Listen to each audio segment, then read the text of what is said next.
screw it, I'm not doing that. I'm getting some. Oh, okay. Here. Well, Is it okay? that one's open. I don't know. Sometimes just leave it open, it's a pain in the ass. You can yank on it, it's open, if you can.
How are you? Look at you being the first one here. I know, right?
Hey, there he is, here's the boss. I'm not, Good, Erp Report. I'm not here. I didn't mean to bring all this shit in here. That's okay, I did. I just printed some stuff off, I don't know whether you got it or not. I got so much crap.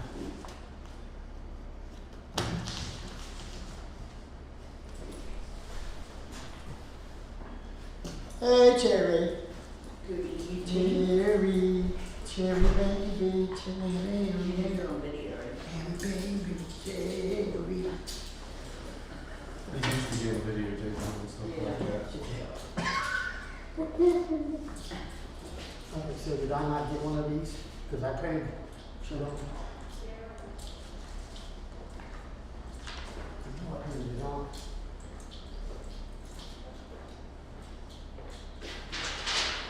Now, wait a minute. I already signed this one, why not I already signed? Nick, come here. Hi, John. Hey, good evening. How are you? Fine, thank you. How are you? Just screw shit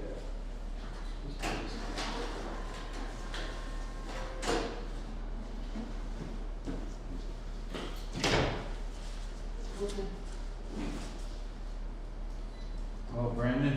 Hey, how are you? Fine, thanks. How are you? I'm here. What did I do? You like the new building? Yeah? How long, you say you just started working there? Yeah, I started on, January 3rd. Of this year? Yep. No. How are you? Doing well yourself? I'm going okay. Yeah, that old building was kind of a, Yeah, I worked in there back years ago. That's where I first started out at. Good.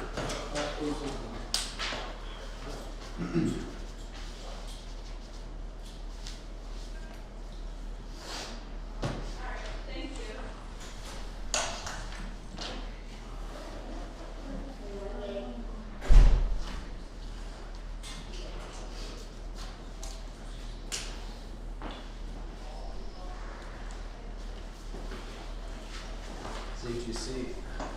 This front there, got like the front and center.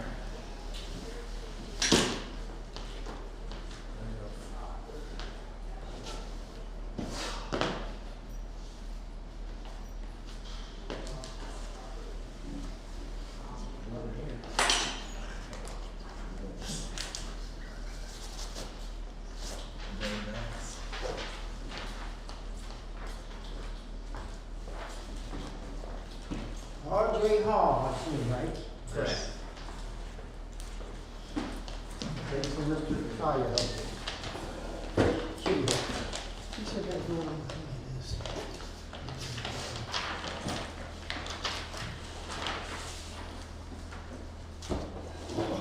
Do you have any problems with that? No, I didn't do a lot, but I gotta do a break on I think you already have one. it. There was one on there that I didn't understand. Thank you. I don't really didn't understand. Yeah, I can show it to you. It's the only one the young signs is.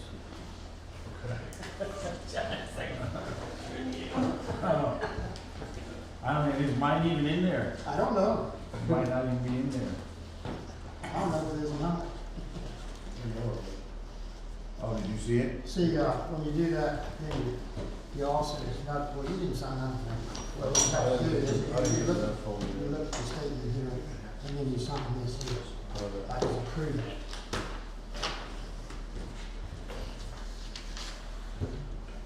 We'll try and get.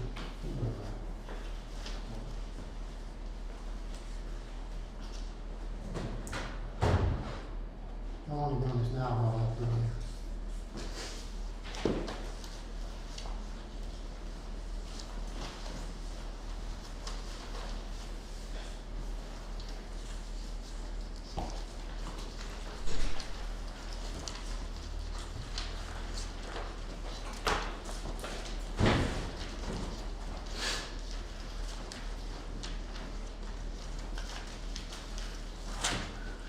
These are important documents that I don't have a proper envelope for.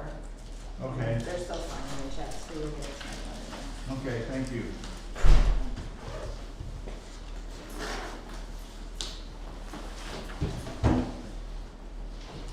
What Bobby does remember that tonight was 6 o'clock. What's up? So, take this on there. I was trying to do it. One, sometimes it's there. You said, get your finger away. Oh, no, I didn't.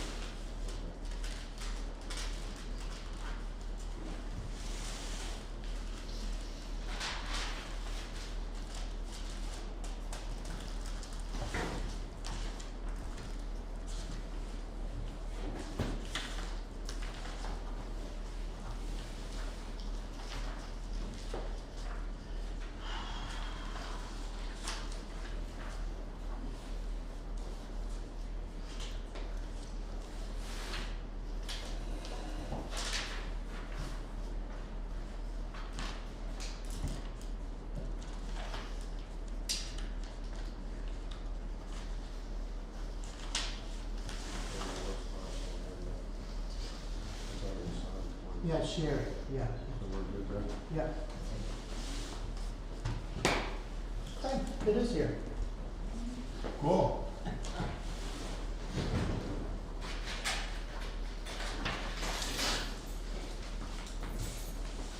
Yeah, when we said it was,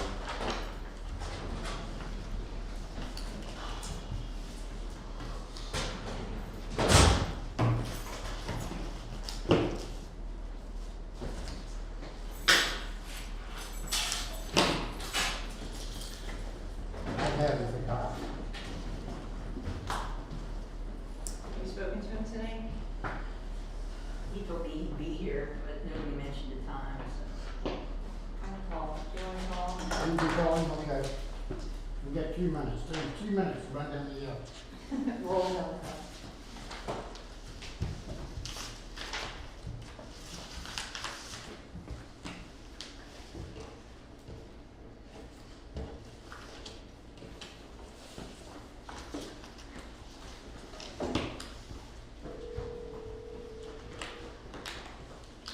this is gonna be, that's the first thing on the agenda.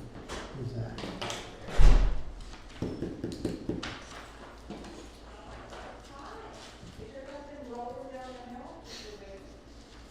She talking about Bob? well, he only lives on top of the hill there. Yeah, You literally live right there. you could throw a snowball to probably his house. Oh, that's funny. I think it's Bob now. 70? 7?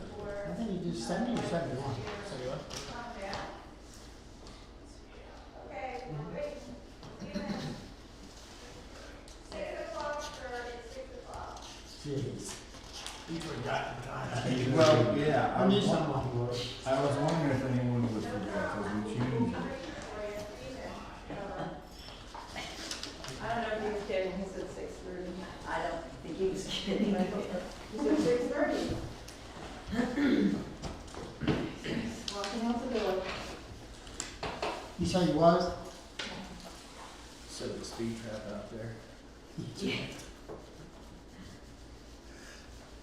Does he walk to the meetings? He doesn't walk, does he? He does usually, but I bet he'd drive tonight. It'd be cold today.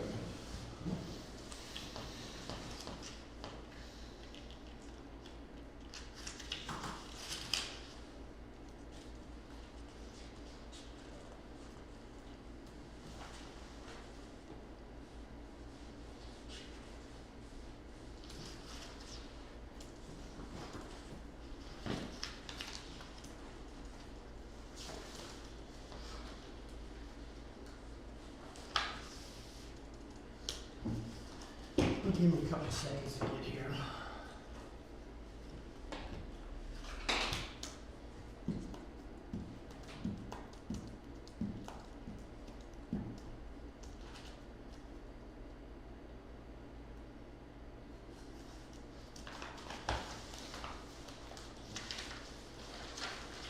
Is it hot in here? It is. It is, in fact. Cold. I'm sweating. I don't know code. Not here on Saturday. Here's the fun statement. Oh, We okay. don't have copies for everybody, but usually they have one copy. When you can pull that off the website. You need a Okay. copy or something? No, it's just a fun statement. I just hand it to them. We don't usually bring copies for everybody, it's just one, so. It's not the things that you emailed, something like. I don't know if she included that in the email or not. No, I There you don't think she did. Oh, because I had my head of cheese at 6:30. I was ready. Hey, Adam. Okay, dokie, if you're ready, then you don't have to stay down. We'll stand up to the pledge.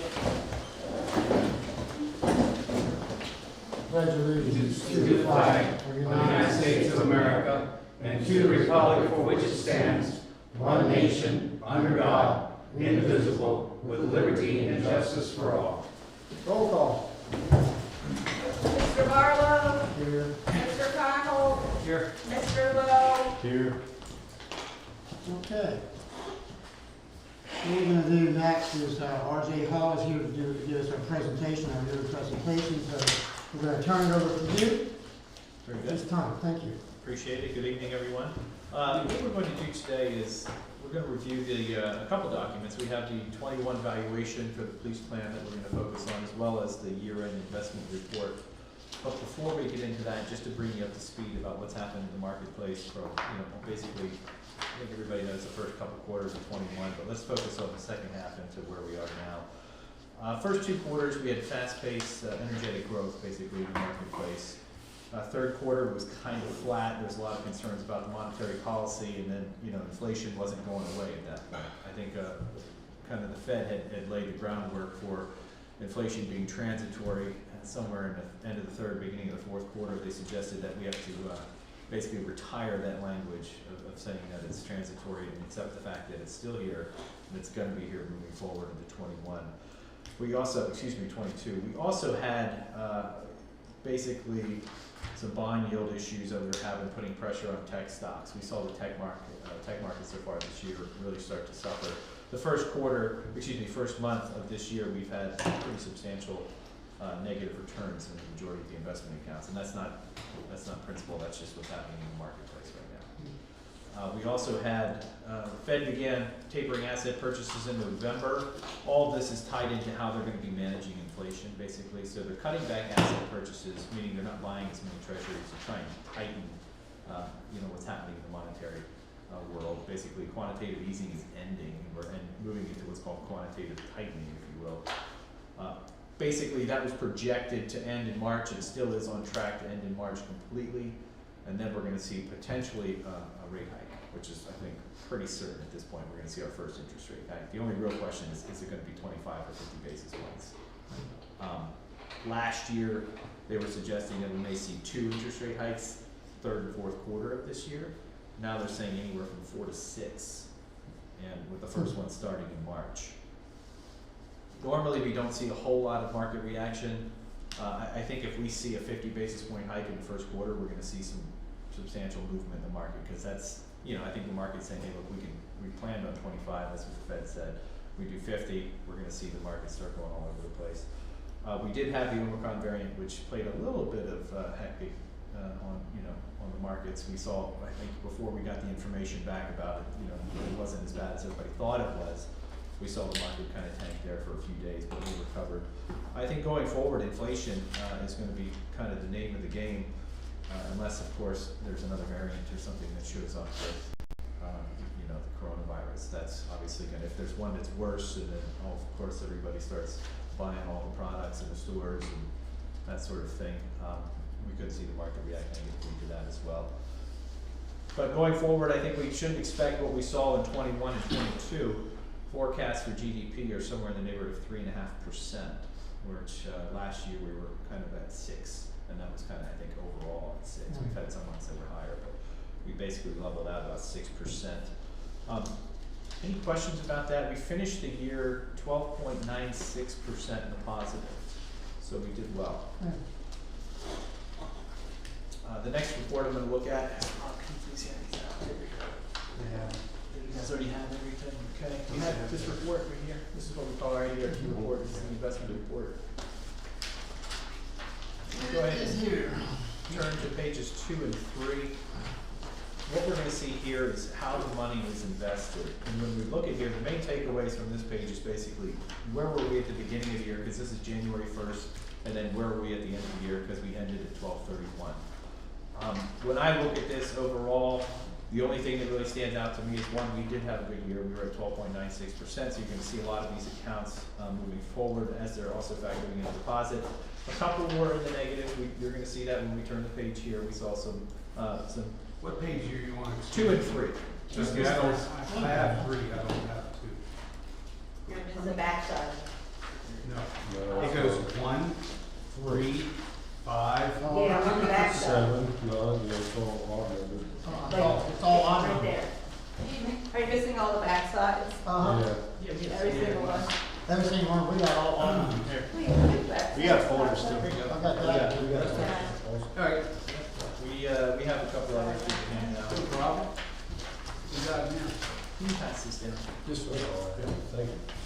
And then, how You many got more we need? We need one more here. My copy was right. Thank you. I was like, I'm looking for you this time. Sorry about that. I'd like to keep you guessing.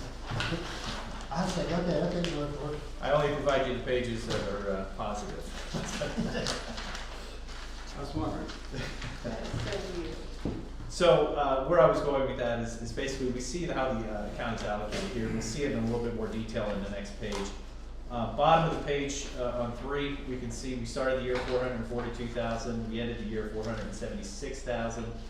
And again, as I stated, rate of return 12.96. So far for the first month in January, we're down about 3.77%. And the majority of those negative returns, I mean, pretty much the only account that's really keeping its head above water right now is the real estate account. The rest of them have been negative for the month of January. Do you have any medical? Any baskets? I think there is healthcare and medical in some of the large cap. I don't know exactly the breakdown of it. I can get that if you're interested to see. Usually in the large cap growth, and then of course there's probably going to be some in the S&P as well there. But depending how, I'm going to guess they're probably underweight.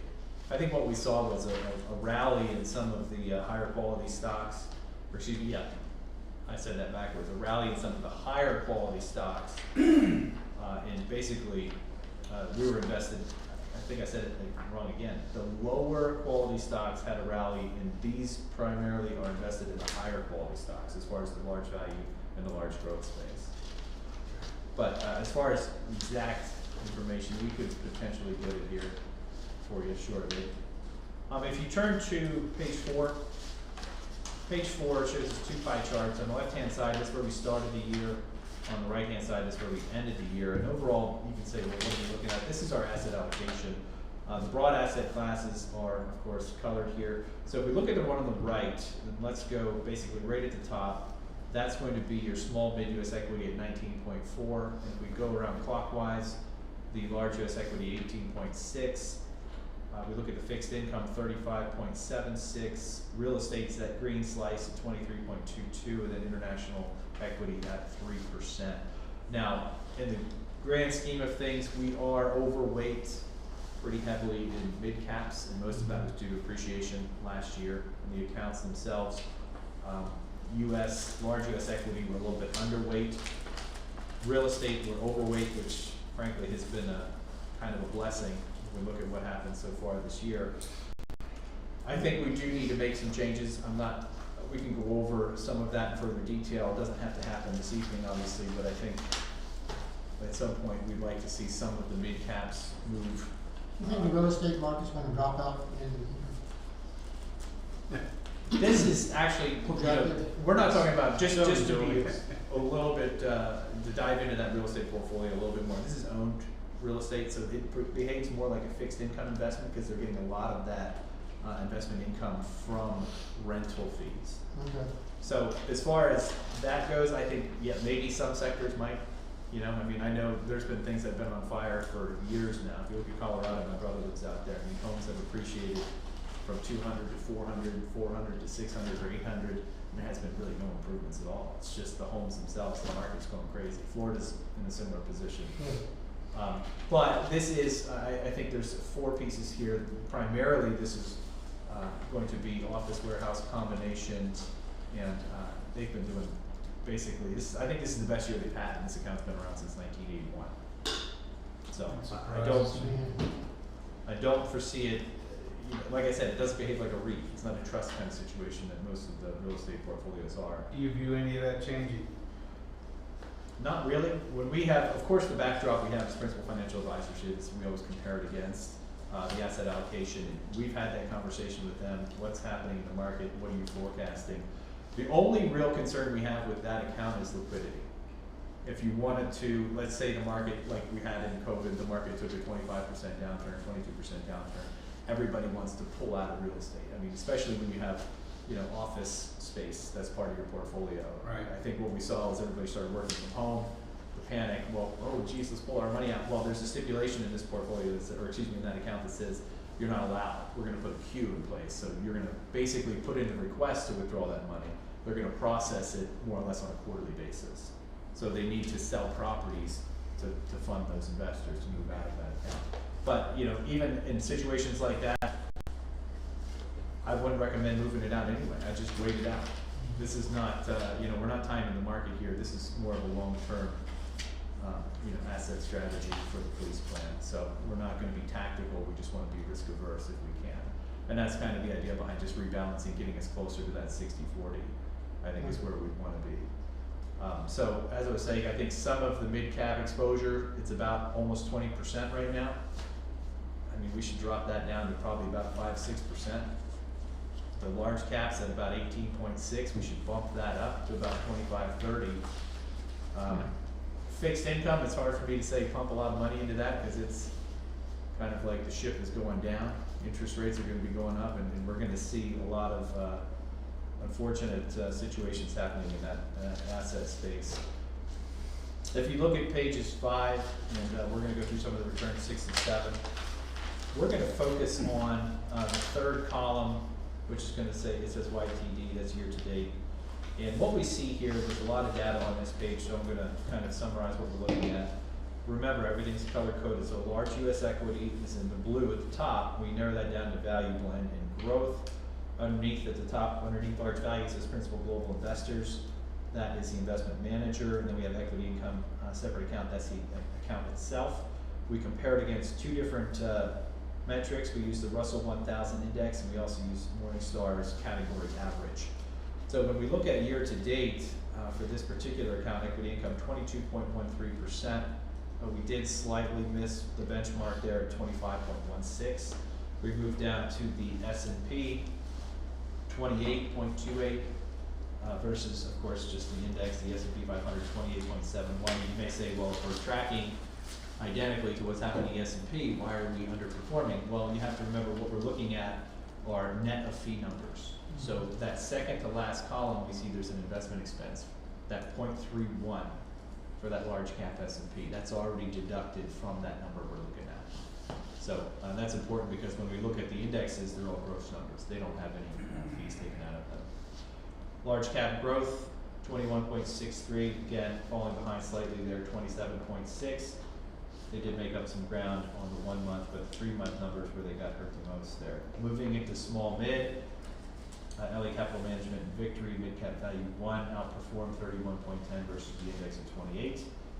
Moving down, we don't have any money invested in the S&P 400, so jump past that to the mid cap growth account, mid cap separate, 25.15, outperforming the Russell there at 22.58. Bottom of the page, Baird and Eagle, mid cap growth 315.91, again outperforming the benchmark at 12.7. Turning to the next page, the top of 6, small value, small cap value 2, year to date 32.29, outperforming that Russell 2000 at 28.27. Again, skip the small cap S&P 600 and focus on the next one down below that, small cap separate account, 21.35, again, pretty handsomely outperforming the Russell 14.82. Moving into small growth, AB Brown Emerald, 7.11 versus 2.83. So what we're seeing there is basically the U.S. equities in the small mid, for the most part, outperformed every account. Large caps, we missed the mark a little bit in the value and growth space. Moving on to international equities, I want you to look at the foreign large blend, diversified international separate account, 9.16% versus the benchmark of 7.82. And then if you will look at the real estate portfolio at the bottom there under the green, that's the U.S. property account, 22.35%. We don't have the benchmark data as that it tracks pretty far behind for that account. Transition to the next page here in the fixed income side of the portfolio. And here we'll kind of see what I was alluding to. Year to date, high yield bonds or your junk bonds, this is the bonds that have a duration that's about a year or less for the most part. We're looking at 4.88, slightly behind the benchmark there, 5.26. But the bond market index and the core fixed income, the next two, year to date -2 and then -1.9. So really the bond market index is ultra secure government-backed securities. They're just getting hammered right now. There really isn't anything you can do about that. They're just, it's what the market's doing. When we look at those accounts at the end of the month, for January of this year, bond market index is at -2.11, and core fixed income is at -2.02. I'm gonna have you jump ahead for time's sake here to 12 and 13. This is our due diligence report for the end of the year, and this is a quantitative, qualitative analysis on all of the funds that are associated in the portfolio. And I think the only real thing you want to focus on are the blue boxes on 13, and if there's any yellow listed there. And the only ones that we see are the ones we do not have any money invested in right now. So the accounts that we have are all in good shape. And the only one, if you turn to page 14, it's going to be in the fixed income side of the portfolio. Again, the high yield bond space is listed as less favorable and on probation. What's probation? What's it there for? Well, that account has been turning over investment managers due to poor performance in the high yield bond space. So if you look on the right hand side, you can see it was placed on probation going all the way back to 18. That's because they started replacing managers in 18, and that has 3 different management teams associated with it.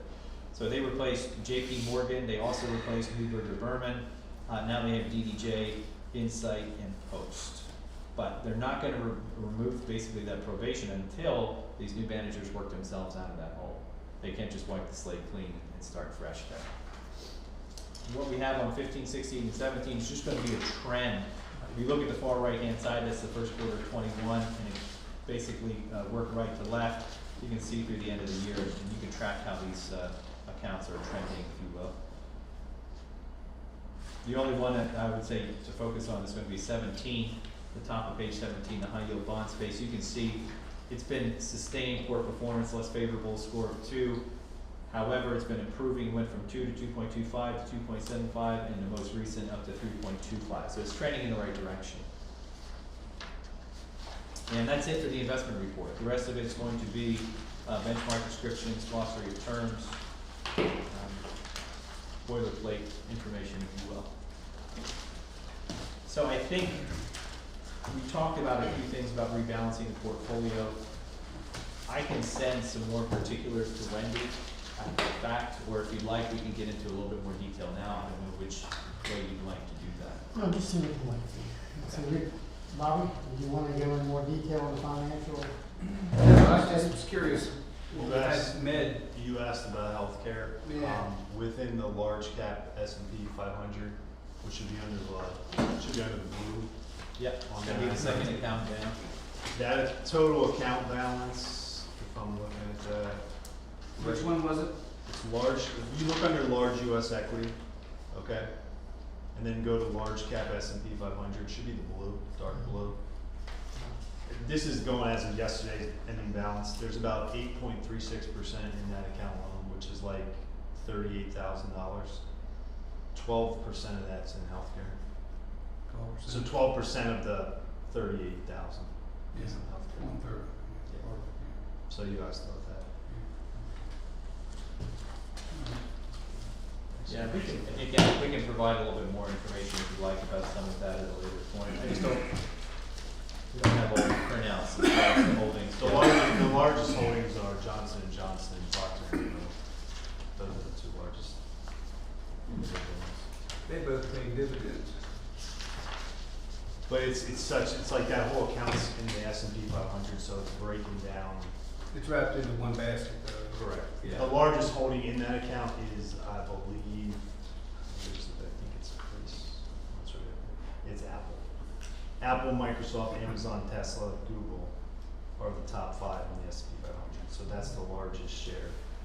But yeah, this account's invested in all of those, just broken down, so it's highly diverse. So. Alright. The next report's gonna be the more boring of the two, if you can believe that. That's why I clipped it from away. This is your actuarial valuation for the police plan, and you have to remember, this is the 21 report, but it's based off of the data from 19 and 20. So we keep that in mind as we're going through this. The next one you're gonna have is in 23, and that's based off of 21 and 22. I'm not gonna go through all of the pages here, but I will have you look at page 5. About halfway down the page here, they talk about the distress score. And I wanted to just focus on that for a minute. You have basically this account's been well funded for quite some time. Its funding is 187% funded, which is a distress score of 0, of course. It's down slightly, it's up slightly from where we were previous. I think it was at about 145%. So far this year? So far this year, I don't know if I have, I think you're down. Okay. I thought you were saying 145 was so far this year, that's why I asked. No, that was 2019 2019. was 145. This is 2020. Well, you still don't have an obligation to the police plan. There is no cost. Because it's over funds. Yeah, if you look to kind of touch on what Rob's talking about, page 7 is your template for the MMO. Now, of course, you're not seeing any information filled in there, but when you go through and you input all the information, the bottom line is you have a funding adjustment. Think of that as a credit. So as you're going down through there, you have $22,089 that you can then deduct from whatever your bill is because you're so well overfunded. And we'll see that in further detail here if you jump to page 8. On page 8, we have the summary of actuarial results, and this is kind of like the meat and potatoes of the whole thing. We compare the 19 and the 21 valuation, and I want to jump down from normal cost to unfunded accrued. And what we're going to see there is from the 19 to 21 valuation, your unfunded accrued liability went up $22,000, $22,962 from 174 to 197. However, the assets went up $41,000, so from 377 to 418. So your unfunded situation, or should I say overfunded situation, that's why they're in parentheses, went from 202,000 up to 220,000. So when we looked at that MMO template on the previous page, we saw that credit I was talking about of 22,000. The way that works is they take 1/10. If you look down under budgeting information, the next one down, that funding adjustment is 1/10 of that overfunded amount. That's where that number comes from. So that $22,089 comes from that 220 overfunded situation. The analysis section at the bottom here, normal cost has gone up from basically 0 to 17.71. That was basically due to changes in the employee group. Mortality rate assumption. We had an updated mortality table that went into effect. We're using what's called the PUB-S table right now, which stands for public sector employees. Previous to that, it was it's kind of a uniform mortality table, where this one is primarily focusing on public sector employees and their sampling. And of course, anytime you update a mortality table, it increases the cost of the plan. So it increased the cost by $6,161. We also had an interest rate change. We went from 6.5% to 5.75%, which, and let's talk about that for a second. That's the interest assumption. So what effect does that have on the plan? Well, we're assuming, the actuaries are assuming that the plan is gonna make 5.75% positive investment return each year. We were at, previous to this, 6.5%. So it's all dealing with capital market assumptions based off of your asset allocation. So for a 60-40, I think realistically, you're somewhere in the neighborhood of about 6.5% to 7%. 7% is pretty high. I would think probably closer to about 6.75 or 6.8% realistic. So that's, you're basically ahead of the game, because we're only expecting you to make 5.75 when they run their calculations. Let's say we were the other way. Let's say you're at 8%, what would happen? Well, if the investments didn't make 8% each year, over that 2-year time frame, you're looking at 16%. Let's just say the investments made only 10% instead of 16. There's gonna be language in your plan that says you had an actuarial loss, and now you have to make up that deficit that the investments did not bring in. So that's the idea. That's why we wanna lower these interest assumptions over time, if possible. Your plan's in a very unique situation where you're so well overfunded that you can do that. I would say that's a pretty substantial jump. Normally, we're not able, with some of our other plans, you would be able to jump from 6.5 to 5.75. You would only be able to do about 6.5 to 6.25. Because that change basically has 0.25% could have an impact of about 10 to 15% in MMO, increasing the cost. Some municipalities, like I said, are not able to, take that hit to the MMO. You guys are in really good shape.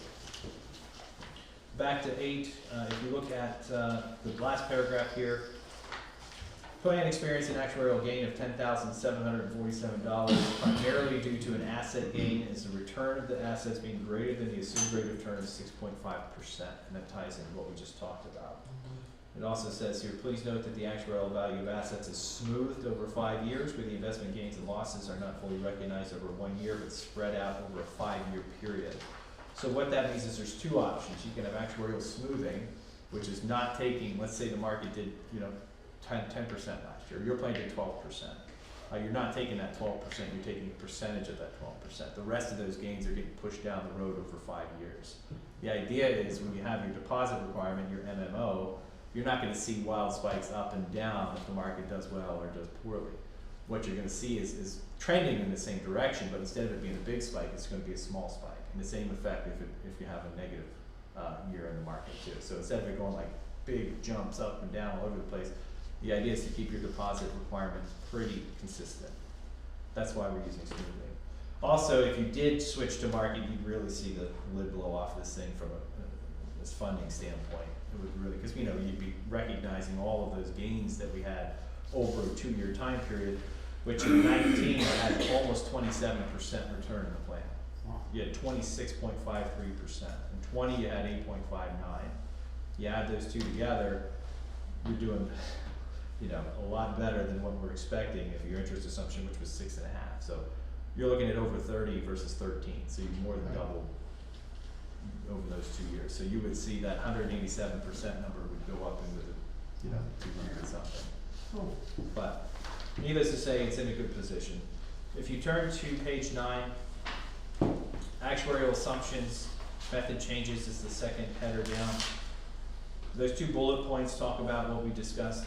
This is the mortality table update, and then the valuation interest rate was changed to reflect your plan's long-term investment performance.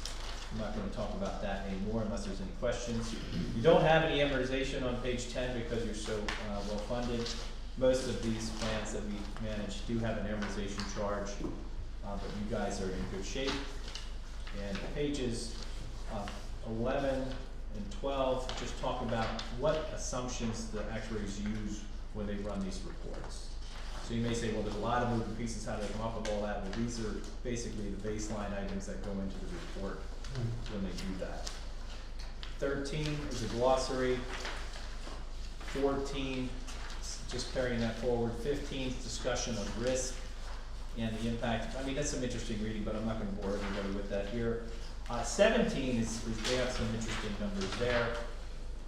If we look at about 3/4 of the way down the page here, funded ratio, they track this based off valuation. So we can see on the right-hand side, that column is the 15 val, and we're moving ahead from right to left. So the 15 val, you're 159% funded.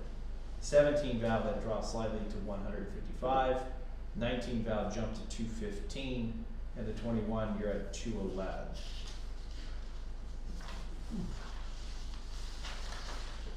Then the rest of this, if you jump ahead, 18, really not too much to talk about there. That's the explanation of the smoothing of assets. 19, we provide you with your emerging retirement liability. And that would be if you had any officers that are gonna be retiring in the near future, they would be listed there. And basically at the bottom of the page, you can see it says this display includes one retiree who's already receiving benefits, and it doesn't include any COLA references there.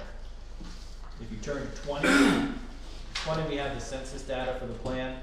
We show one active and the age bracket associated, and then we have a projected monthly pension amount, and that's assuming that that individual works until normal retirement date.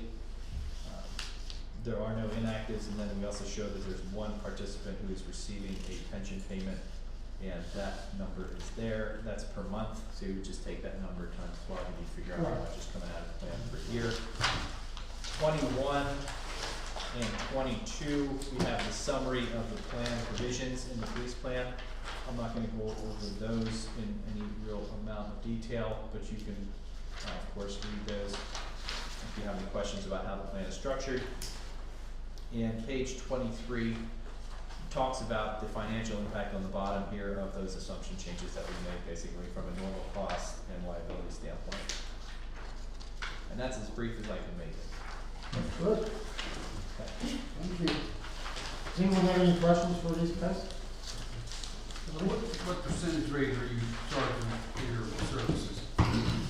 I'd have to give you the exact number off the cuff. I don't have it. You can potentially look that up. Based on the value of the portfolio? It is, it's a percentage. We usually get, I think it's somewhere in 25 basis points, it's usually. What is it? 25 basis points. So you would take whatever the assets are times 0.25%. Okay. That's our fee. As far as what the all-in principal cost is, I can get that for you. Again, I don't have it, with me at the moment. He's almost there.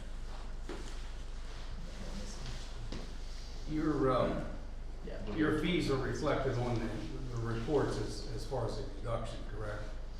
Any percentage rate of return that you see, anything you see on, those reports that show the investments, those are all after fees, like principals, investment fees. So when you see the comparisons, like, not on there, it's on those other reports that have all the numbers on them, those are all with fees taken out. So that's like why they may seem, when you look at the S&P 500 index, when you look at principals S&P 500 index, it'll be slightly less than, Because of the fees. yeah, it'll be slightly less than the benchmark because you gotta take out, the fees already taken out. Okay. Well, I'd be curious to know what the fees are. It's all in 1.87. 1.87? That's investment expense, that's our expense, that's, you have a Wilshire 321 fiduciary service on here as well, which is $50, but that's a DOL requirement. And it's kind of backwards the way it works. Once your assets get a lot higher, that's when you see principals drop the record keeping costs pretty substantially. You would think that the less they're doing, the less amount of money, it'd be cheaper, right? But unfortunately, that's not the way it works. The less money you have in the portfolio, the more expensive it is on a percentage standpoint. That goes down as you go up. Yeah, you get to 750, you get to $1 million, then you start seeing the numbers drop down.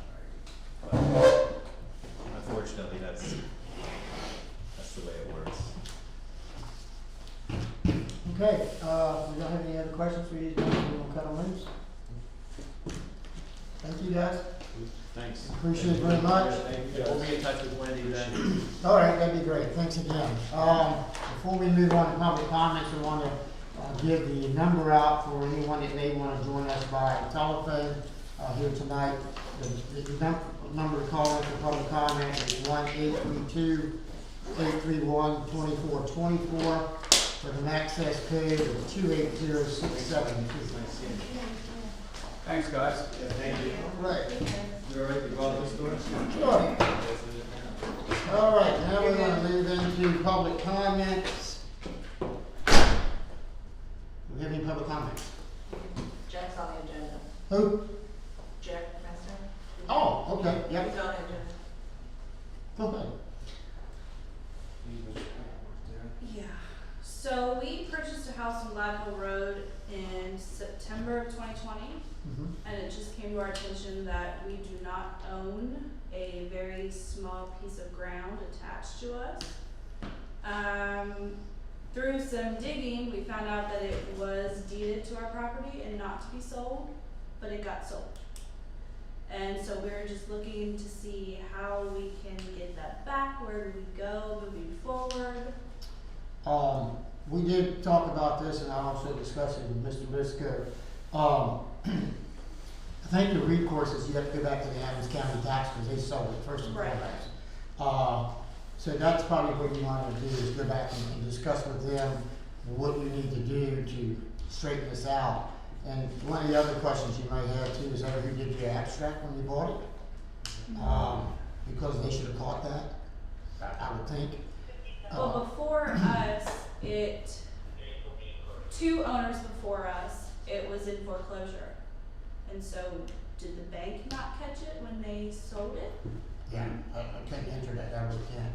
I don't know how that happened, but ultimately it's the tax office is the ones that are gonna have to straighten it out. Okay. Would you agree, Mr. Lisco? Tax officer, as you said, their title company, Right, they did the title. title search. Yeah. Okay, we do have an attorney that's doing a title search now. Oh, okay, that's good, that's the good thing, then. That's a good To have an attorney do this, because doing it on your own might not go as well. Right, okay. Yeah. Unfortunately, you have to go through that process, but in the township position, we really don't have anything to do with that, the Yeah. tax sales or anything like that. Right, That's all Adams County, so that would have to be addressed to Adams And County. that was addressed to us through the attorney as well, as he said he thinks it's out of township side, but we figured we'd just come and, Oh, yeah, if anybody had any comments on it or anything. Right. yeah. Now, is there anybody, if our attorney needs to talk to anybody at Liberty Township, who could he call? probably the best person to call me is Miss Wendy Cat, right back there. She's like, wow. Thank you. Keeper of the record. Yeah, She is a you keeper do of a the great record. job. Yeah, so she'd probably be the one for them to contact if we have something. Okay. Alright. It's my understanding your well is on this property as well? It is not, but he is claiming that it is. Okay. Yeah, come upon, we actually, after we bought the house, he ran into us and, he posted this property on eBay and had claimed that. This is lot A. Yeah. Yes. Okay. He had claimed that the whole garage was on it, the whole driveway, the 250-foot driveway, which is actually the other owner's right away. That's the one that goes up through the woods. Yeah, that's our neighbors. Yeah, and then, he claimed that the well was on the property, but I mean, anybody that actually looks at the parcel that's like on the Adams County parcel viewer, you can clearly see that it's not, but he's claiming that it is. And it's a big mess. I feel for you. Yeah. Yeah, and we just don't want somebody to come in and take over this little itty bitty piece of ground that you can't do anything on. Or have somebody under the impression that a well is on their property, or, you know, something like that. You can't buy a house without a well, Yeah. so. And like you had spoke earlier, you said, well, what she said about the foreclosure part. I think that, from what the attorney has dug up, I think that is where it got in the mix of it. I don't think the bank caught it when they had sold it to the previous owners that we bought it off of, and I think that is where things got. So much of that going on. Yeah. So, we just figured we'd come down and see if anybody had any. Yep, that's pretty much it from this township. That's Sorry, fine. sorry, we couldn't do any No, more. no. No, that's. Which we was actually told through the attorney that it was probably out of township hand, but we figured we. Right. But I'm glad you guys brought to our attention, because some of that kind of stuff we need to keep an eye on Right. when it gets on like that, because, it takes you off guard real quick. Yeah. I'd be upset if somebody told me that I didn't know the land and I owned. Yeah, exactly. Yeah. We appreciate you coming in. Absolutely. so Thank you much. so much for your You time. know something Could about I ask you to come up here? I wanna confirm a couple of things on this. lot here. So first off, this is the lot highlighted that you're talking about, correct? Yes. Okay. Yes. I can see your garage there. It's about Yes. 1/3 over. Yep. Can you pinpoint or put approximately where you think the well is? Yeah, right there, it's actually X well right there. Oh, okay, I didn't see that. Well, yep. Gets And any smaller, so you can- invisible. Yeah. Yeah. So you can physically see when you look at the parcel, I mean, Yeah. images is a little different, but when you actually look at this sheet here, you can tell that, hey, it's not. And where did you get this? This, who would, Wendy this from the did this, so county? I County? did. Wendy. Yeah. It's the one that was filed at county. Okay. It's Alright. an approved Yes. plan. Well, good luck. Gosh, yeah, so we just figured we'd come down and see, but no, I'm Yeah. just, we had been told that it was probably county side. Yeah. They got it, so. Yeah. We actually got a hold of somebody through there and they're working on it now, so. Hopefully you guys get it worked out. Thank you. You too. Thank You you. guys can stick around if you like, or you can leave, whatever one you want. Okay, thank you. All right, do we have anyone else for public comment? Okay. Thank you, Wendy. I'm sure we'll be in touch.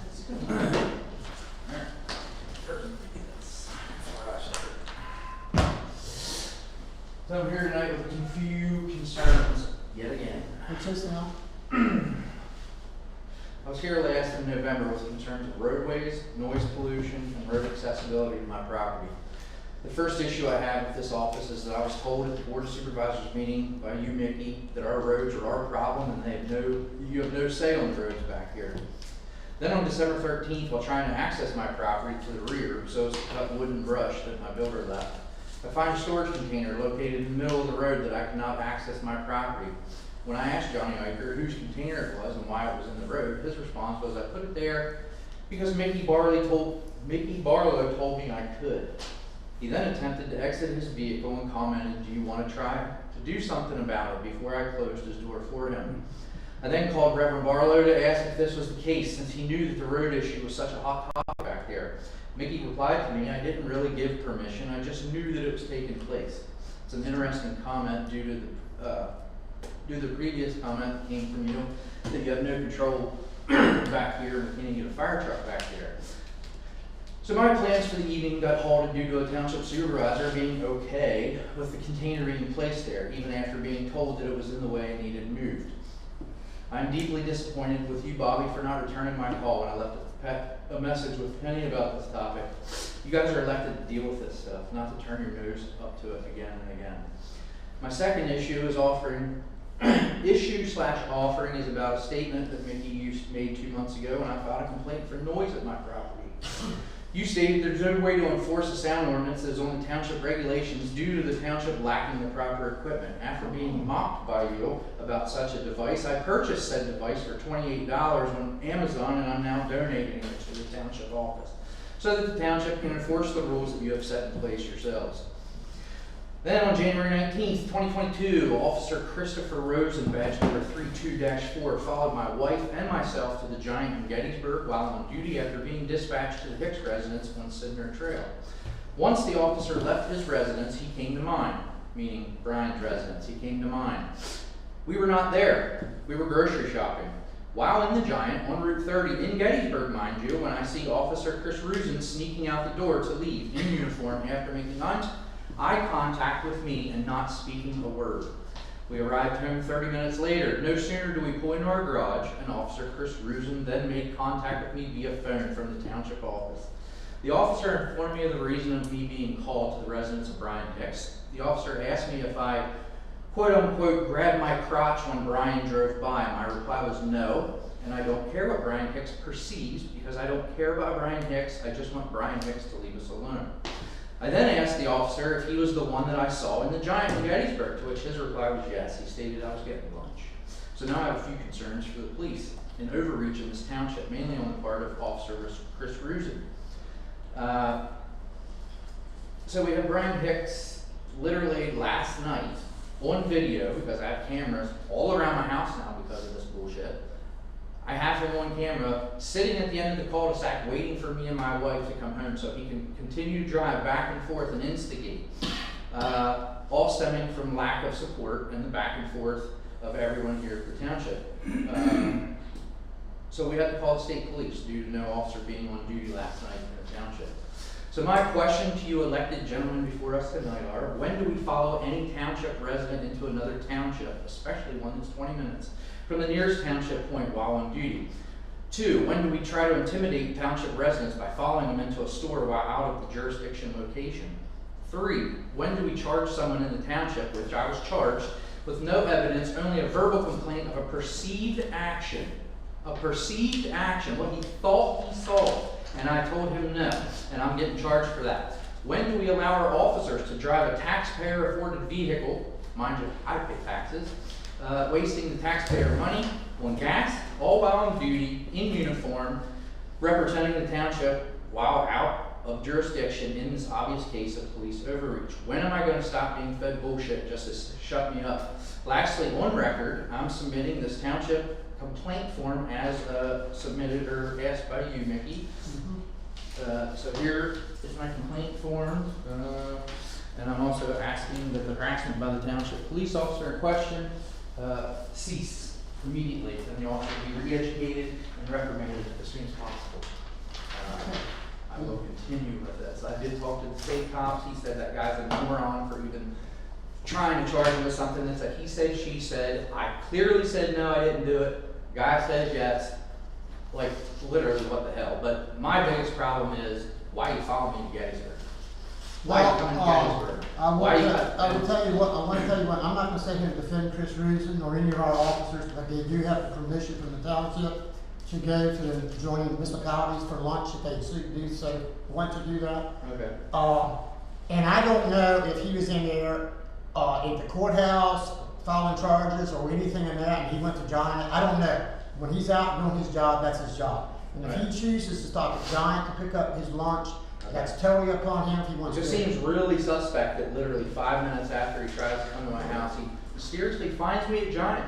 Well, I don't know. And then 10 minutes after I arrive at home, I get a phone call. I seriously don't believe. Suspect. I seriously don't believe he followed you there. I think he, from I his do believe that he understanding, followed me there because of all the stuff that's been happening. Well, in the past. actually, I don't And think the that Rusin. I don't believe affected you that. guys. Adam, I don't believe that Rusin is out to get you or has any vendetta. But he was in there to get his lunch.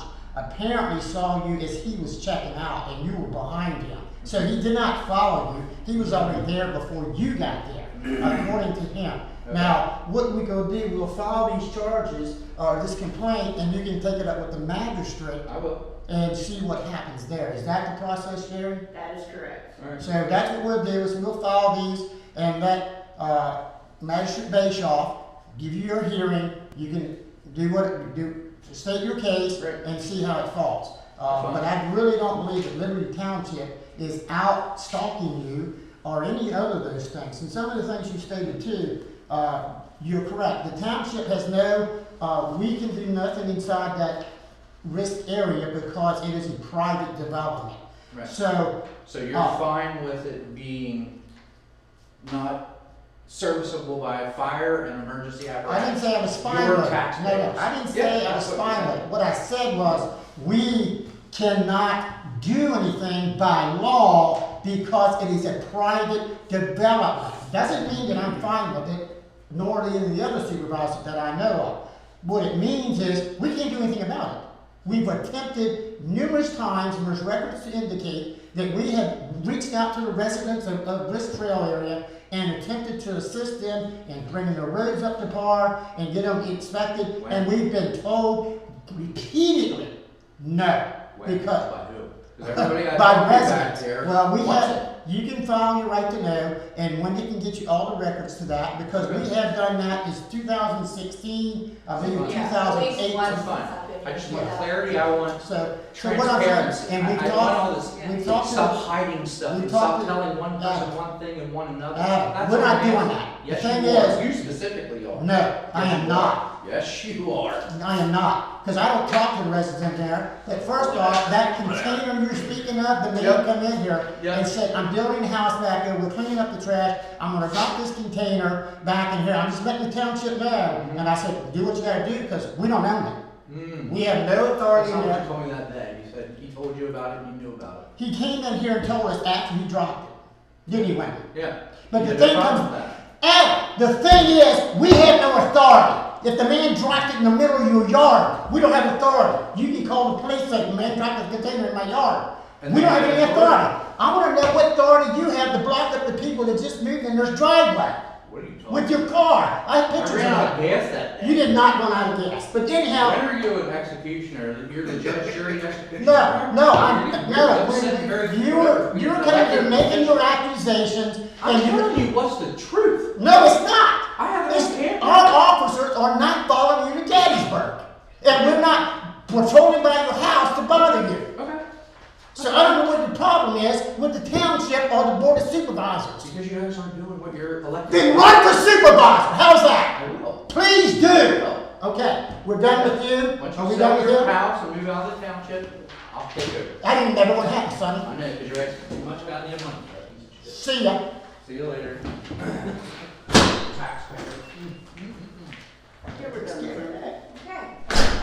I was gonna use some of this word and say, yeah, I don't do this bullshit. Anyhow, Excuse me. you need that or Sherry needs that? No, I don't need, I mean, the complaint is filed with the township, what are we supposed to do with it? you know, That but he just needs, supervision? he just needs to understand that that's a private road. We try to make him understand that. And, Try to make him I know, understand it. he just keeps saying we're taxpayers, And well, yes, we had several people in here before, we had a special meeting for that area. And we had a group of people in here, and that was, I don't know if there's a video, but there are minutes from that meeting. No, where we I believe there's a video from it too, but anyway. The thing comes down to is he's trying to drag us into his quarrels with his other neighbors, and we're not gonna get in it, we're just not gonna do it. And the other thing too, I just think that, first of all, the police really need to be independent, for a lot of reasons. I mean, it's really not proper for police officers conducting an investigation for a supervisor to go to him and say, stop investigating that person. You know, I mean, that's just not, that's not the way it should be done. I mean, the police need to do their job and make a decision whether or not a crime's been committed. And the other way, if someone comes in and say, hey, this is a crime, it's really not proper for a supervisor to go to police and say, hey, charge this person. Because if you get into court and that officer's on the stand and the defense attorney cross-examines him and says, why did you charge that person? Well, because the supervisor told me to. Well, you're gone. That judge is dumping that case just like that. Right. So the point I just want to, really on police matters, they have to be independent. They have to be able to make their own decision. And it's tough sometimes because you'll get a resident say, oh, I got a speeding ticket. You know, can you take care of this one? And you know, and really, you just have to let the police, and you know what I'm talking about, Chief. I know And exactly what you're talking about, you know, yes. and you know, he's basically now his approach is, oh, I don't know, I can't say what his motive is, but it appears that he may be charged with something, and now he's trying to say the police officers harassing him. I don't even know if I guess he does have a hearing, Chief. I'm assuming that he'll call a hearing on it. The citation was filed, I believe, last week. I was out all week last week, either last week or the week before. Within the last 2 weeks, the citation was filed by mail, it was mailed to him, he's obviously already gotten it. Well, let the district justice decide. That's what I told him. Yeah, I I mean, said, it's- that's why we have a district justice, so that you can plead not guilty to it, and Mr. Hicks can show up and tell his side of the story, and you can show up and tell your side of the story, and then Judge Bashaw can decide if you're guilty or not. It doesn't, even if he is found not guilty, it doesn't prohibit us from in the future going out there, and if we feel that we have enough evidence that he is in violation of one of the laws in the state of Pennsylvania, we can still charge him. Yeah, that's your job. That's our job. Our Yeah. job isn't to find him guilty or not guilty. Our Right. job is to say, do I feel that I have enough evidence to charge you with harassment Yeah. or with whatever, But- whatever it is. But the point I wanna make to the supervisors is we just need to stay out of Oh, absolutely. that. He had called and left on my voicemail, and I called him Monday, and he asked me to process, which is what I told him, was that you need to file an official complaint if you have a complaint against one of our officers, because he had filed a previous complaint, and he named Brian Hicks and the Liberty Township Police. And I told him, I said, listen, if you had a complaint specifically against one of our police officers, you have to fill out a complaint that names the officer that you're complaining about separate from an individual. So that's And what. that should be directed towards me. Right, and If that's it's what- one of my yeah, officers, it should be directed to me. And that's exactly right, and that's what got this going. And again, he went through all this thing on the telephone again, and same exact stuff, and I said, listen, I don't know what you guys are doing back there, it's private land, what they do back there, where they put containers and dump them, that's not, we don't have nothing to do with that. But when you call the supervisors in and say, hey, they got a container here, I want you guys to make them move my container, and I said, we can't make them move that container, because we don't have authority to make them move that. And then he takes his vehicle back there and rocks the container in. When they come to pick the container up, they couldn't get the container out. And well, that's because he ran out of gas. Yeah, right. You got it. Yeah, right, he ran out of gas. Conveniently, drove up from the container when you couldn't hook up to it, and ran out of gas. Yeah. And, okay, whatever, but, the thing is, Well, that might be harassment Well, in and of itself. Well, and the thing of it is they didn't call me, Right. the people in the house didn't call me, or call the police when it happened. No one called when he got in the mouth battle with Mr., what's his last name? John, I did hear from a relative of the people who were moving in to say that he used extreme profane language and was very loud with the young lady who girl that was just moved living in. there and scared her to death. Hmm. So yes, there would have been charges filed against him for that had someone filed a formal complaint on it, but, we're not going out to drum up that kind of business, so. No, I understand. If I was after him, I guess I would have pursued that, but, Yeah. we're not after him. all right, well, we'll move on from that one since he got it out, and then he got my flares going. Well, maybe you scared him, maybe he won't come back, I don't know. I don't care. Oh, you know him? You know him? No. Oh. He's related to him. Well, maybe he got the message, I don't know. She knows him. Do you have a public We still comment? on public comment? Yes, we Do you do. have a public comment, Judy Hood? I have a general comment, and I'd like to say that some people, and I'm basing this on a recent experience, maybe in this room, are just not appropriate for the planning commission. That's my final comment.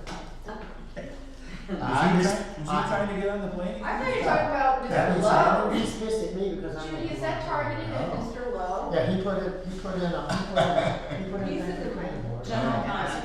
Oh, wait a minute. General comment, some people are not. Public comment? Public comment. Absolutely, I Okay. understand that, and we took that into consideration when we made the appointments. And he's coming to take your job, not hers. There you go, big boys. Any other public comments? All right, supervisor comments. Bobby? The only comment I have is the concern, and it's a big concern, is the amount of water that come off of some driveways on the road in various areas. There needs to be some drainage prior to the road. Mickey and I have talked about this. We have pictures of places where it's a mess, especially in freezing weather when it's freezing and thawing. So I'd like to ask all township residents to, if they can, direct the water off their driveway just prior to the road. That's a big thing that needs done. There's only a few of them, maybe 5 or 6 in the township, maybe more, I don't know. There's 5 or 6 real bad culverts.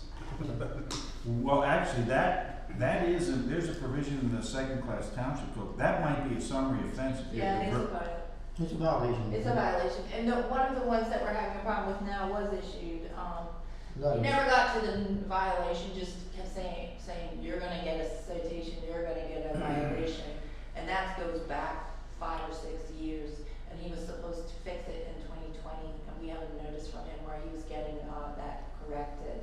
But as your photos and the evidence shows recently, that has not been corrected. And so if we need to move forward with it, and we can't get it to do it freely, you might wanna restart that with the zoning. Well, I don't think it's a zoning issue. It's in the second-class township So code, is and it? I didn't bring the So code. would you be filing the charges then? No, the chief can. It's a summary, I believe it's a summary criminal Okay. complaint. If, after you receive notice from the supervisors to, if you're diverting water Yeah. or any obstruction. No, onto they're it- not diverting water onto the road, it just happens to run down the driveway. I guess you could consider that diverting. Yeah, well, yeah, if It's it's a running, violation whatever. of the stormwater. Yeah. Yeah, I mean, that's stormwater, but do you have the second-class township code here? In front of me, I would like to. Well, to begin with, I just want to remind people that they need to be mindful of that, and it's something that they should take care of and maintain. Here's a because- picture. Yeah, that's a hazard. Ice on the road, for sure. Yeah. That's oh, a yeah. big Did you hazard. see that? Mhm. I thought you saw that. Yeah, I And don't, then if you wanna know the truck is stuck. That's the 4-wheel drive township truck that's stuck. well, yeah, if it's ice, thank you, Mom. Yeah, it's something that, That's the roadway.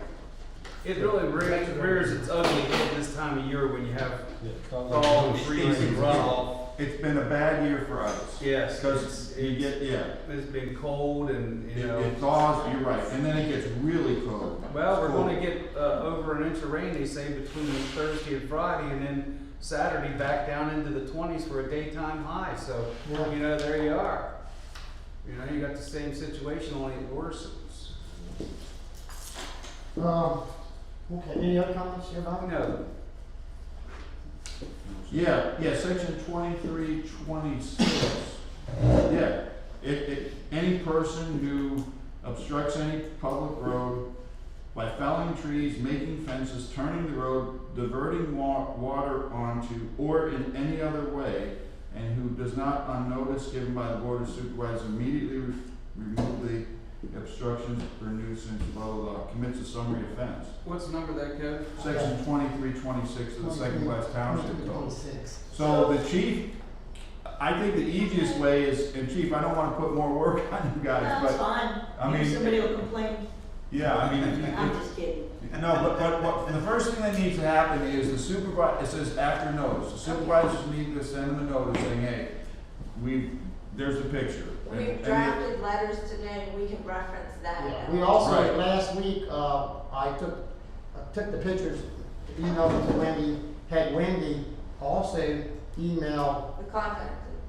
and the pictures to the particular resident and said, listen, this needs to be addressed. Yeah, and give them the time, And matter of fact, we even said in there, please contact the roadmaster to discuss this matter, he's never called me. yeah, and if they don't do it, then the chief can, or chief or one of the officers can pay them a visit and Did you put a give them a time copy of this Yeah, section of the code and, Yeah. you know, I mean, it's a summary offense, but I have found that when you show up or your officers show up, it's a lot more weight than a letter from the township.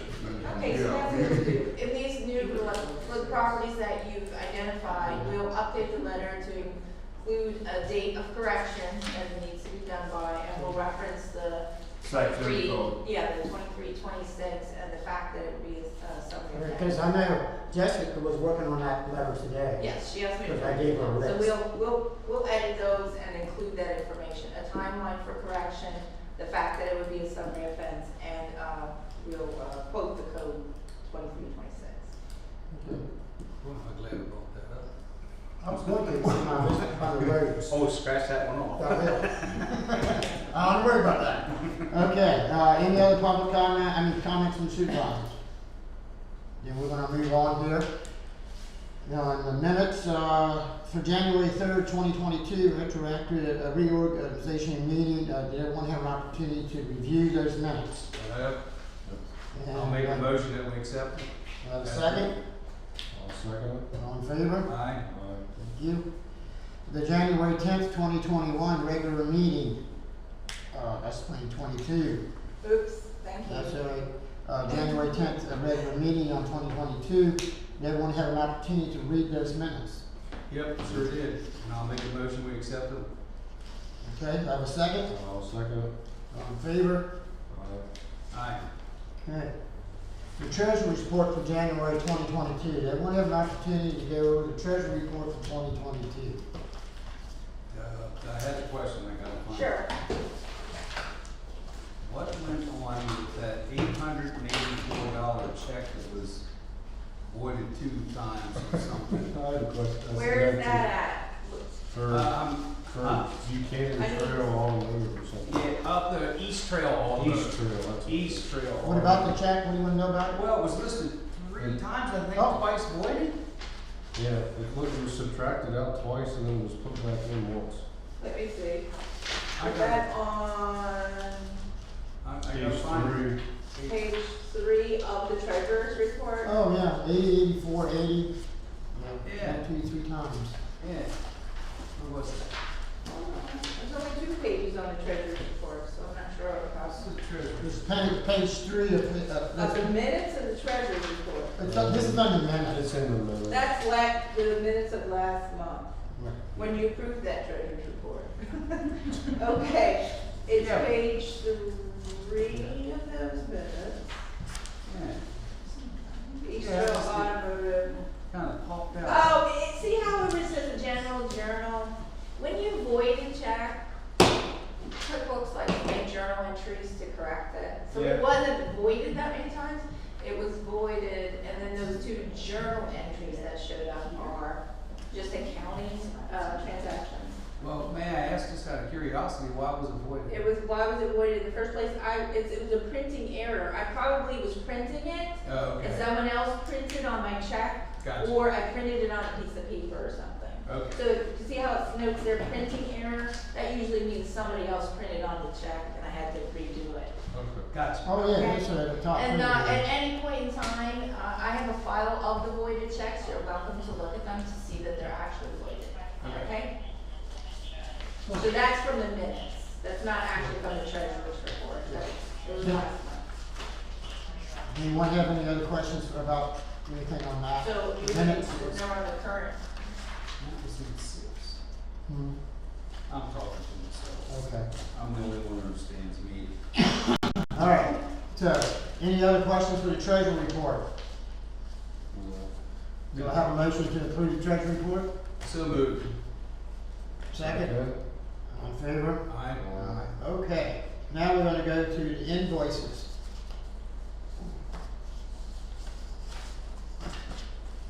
Everybody have an opportunity to review the invoices, Did. okay? If you have an I'll opportunity to do it, make a motion that we, accept.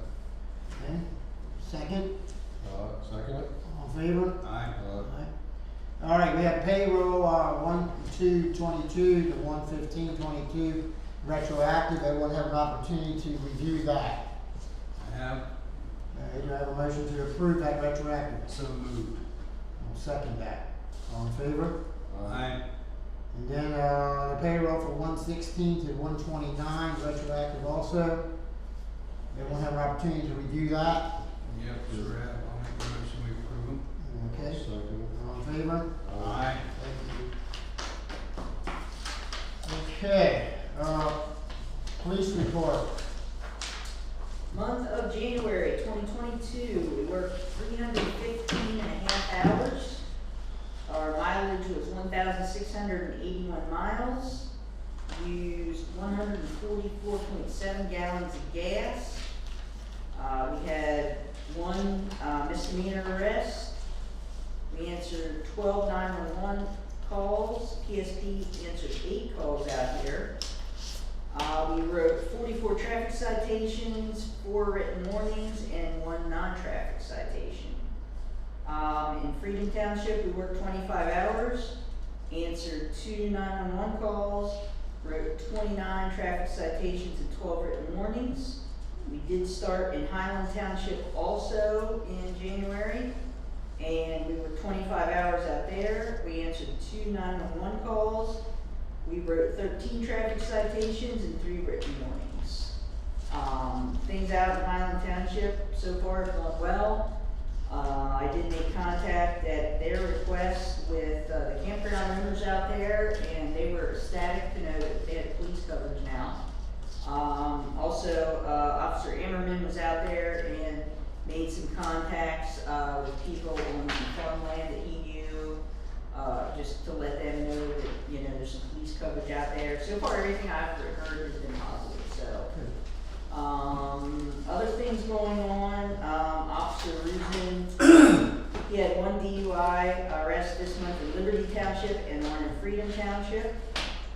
Our tasers still have not arrived, so I'm assuming that that's like everything else, and it's on the slow boat from China. Yeah. Or something, along with our radio batteries that Nikki and I purchased, some for road crew and some for the police department, some extra batteries. They just are not in stock yet. The guy told me he didn't know when to expect them. What else? Oh, I did have the boot replaced on car 2, That was a whole axle. or whatever it was. I don't know. Wasn't these it a whole little axle? things. Yeah. So that was replaced, and we do have a problem with the transmission starting to slip in car 2. I did make an appointment to have that checked, I believe at the Ford garage, to see what the deal is with that, and what, like I said, I don't even know anything about it until somebody looks at it. Yeah, well, they can check it by computer. Brandon's the whiz on this, but they can see if there's any updates. Updates and everything else, but Yeah, it's probably, updates is the big thing. Okay. as bad as it is, it's probably gonna need torn down and rebuilt Yeah. or replaced. Yeah. And when do you have which garage got your appointment? I finally got one down in Tawnytown at the Ford garage down Krause's there. house? Yeah, Yeah, not till the 14th, That's fine. What year is that vehicle? I'm just curious. 2016. How many miles is that? 84,000 and some odd miles on it, almost 85, I think. That's pretty. We don't drive police cars like you drive your own car. Should have lasted longer. You don't know that. Well, I would hope you don't drive your own car like you drive the police car sometimes. If you do, Yeah, good for rid you. with my wife. Yeah, Kenny, they're- I'm sorry. At least their Cadillac's white and not black, so I know that's not who you're chasing around. So Penny has a black Cadillac. Well, the black Cadillac and other news has calmed down. I haven't heard a whole lot about him. Some of the new Dodges are still for life. I heard through the grapevine that somebody Crazy. drove his car other than our police I don't department. agree with that. So I don't know.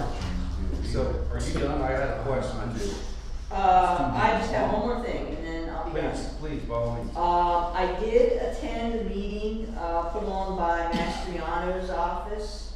It was a lunch or a breakfast meeting, and they talked a lot about different grants. I think that was the hot topic of the meeting and most of what they talked about. Each one of you received a booklet that I got from there that dealt with township grants that would apply to stuff you guys might be interested in.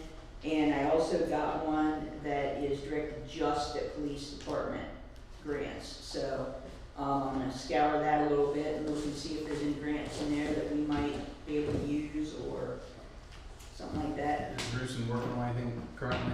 Like Not that? currently, I haven't worked when he's worked since I got that to give him the booklet and have him look at it too. Yeah.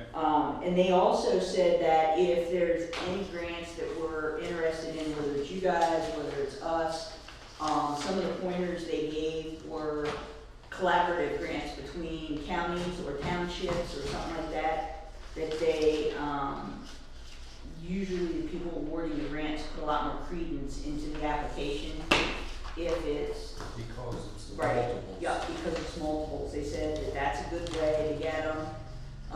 They also said too that, if you have any questions when you're going to apply for a grant, that their office, just give them a call and they will hook you up with somebody that will walk you through the entire grant process and give you the ins and outs about, you know, what you can do to make your grant look better, spice it up. No, it sounds a little more positive with the fact of what we're dealing with on the police side, multiple townships. Right, so that's my report, now you can ask away. Currently, Yes. as it is, just currently, Uh-huh, you're working 50 hours in 2 townships plus your normal duty here. Has that been comfortable to schedule? Have you been okay there? we've been okay, I don't wanna add any more police coverage unless we either get a full-time officer or at least one, if not 2 other part-time officers. Any prospects? No, not really, I'm kinda keeping my options Yeah. open, but, no, not really. Okay, thank you. Yep, anything else? Not from me. Okay. All right, do you have any questions for the chief? Okay. Thank you, chief. We'll move on to the zoning. We had, one land use permit filed, for Orchard Road for old building for $90. And then, Andrew went out and, inspected Dale Piper's, junkyard. And you have your, the junkyard permit, copy of it in front of you and his report. So make a motion that we go ahead and renew his application, for his junkyard, because he has complied with, the township, ordinances for the junkyard.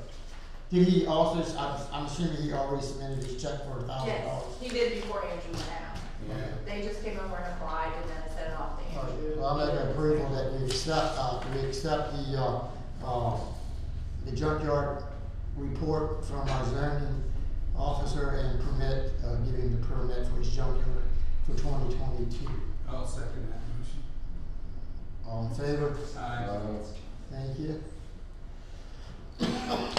The other things we have on here, is the bullfrog, ongoing zoning violations for 2650 Bullfrog Road. That would be, what's his name? McMaster. Yeah, McMaster's. I believe that Bobby and Sherry has been out to visit him and had a conversation with Mr. McMaster. So right now, we can continue to see what his progress is going forward, but he has been told that he needs to start actively doing something about the problem he has there, and if not, we'll have to continue to address that.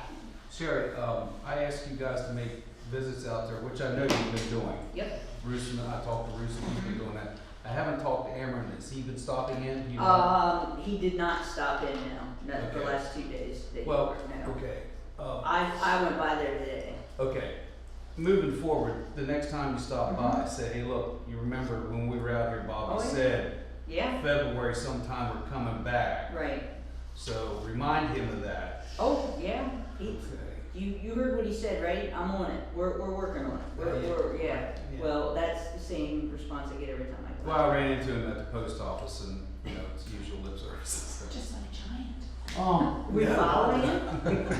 I followed him to the post office. I do want to, if I may, I want to move back to the police before we move forward. Mm-hmm, This complaint with Mr.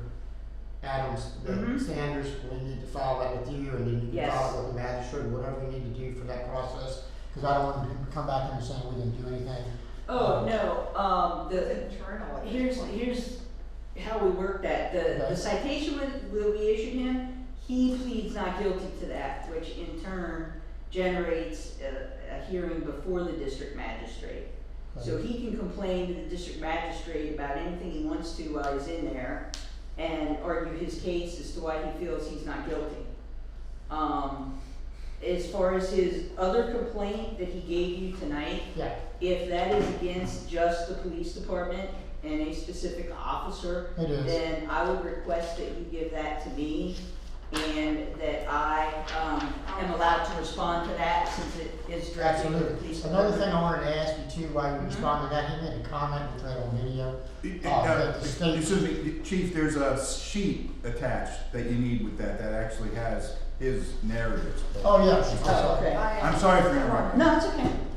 Yeah, she'll make I'm copies of gonna take that. it and give it to you. Yeah, make copies of that. I'll- And while you were at that, he made a comment, in the public meeting that, the state trooper was out there yesterday Yep. and made a comment about our officer. Mm-hmm. I would like you to review that and contact state police and find out who the officer was. And if he indeed made those kind of comments, about our officers, I Okay. think that's inappropriate. I don't believe state would do that. Right. So I believe he just said and told the kid on state police too. But anyhow, we wanna follow up because if state police is bad enough and other municipal police departments, that's not good. That's not good for PR between departments. We have a very good rapport with PSP. Oh, yeah, that's what I thought. So, I mean, I highly doubt that they were out there talking Trash. trash. No, I don't think so either. Department, but I know what you're saying, yes. Yeah, I'll have a follow-up conversation with Lieutenant Vitalik and, right. talk to him about it. All right, I appreciate that. Yep. Okay, the other one on, in the zoning is the Bullfrog Road. That's gonna be the Bev Ox. I know Bobby was gonna reach out and talk to her. I have not, and no particular reason other than I just keep forgetting about it. I thought about it all day, but never got over there because I was busy. So I will make an assertive effort to have that done by this weekend. Okay. Sounds good. All right, then we're gonna move on to the road department, of course. The road department's always got all kinds of stuff going on, but anyhow, for the month of January, in the, 550, we went 131.6 miles.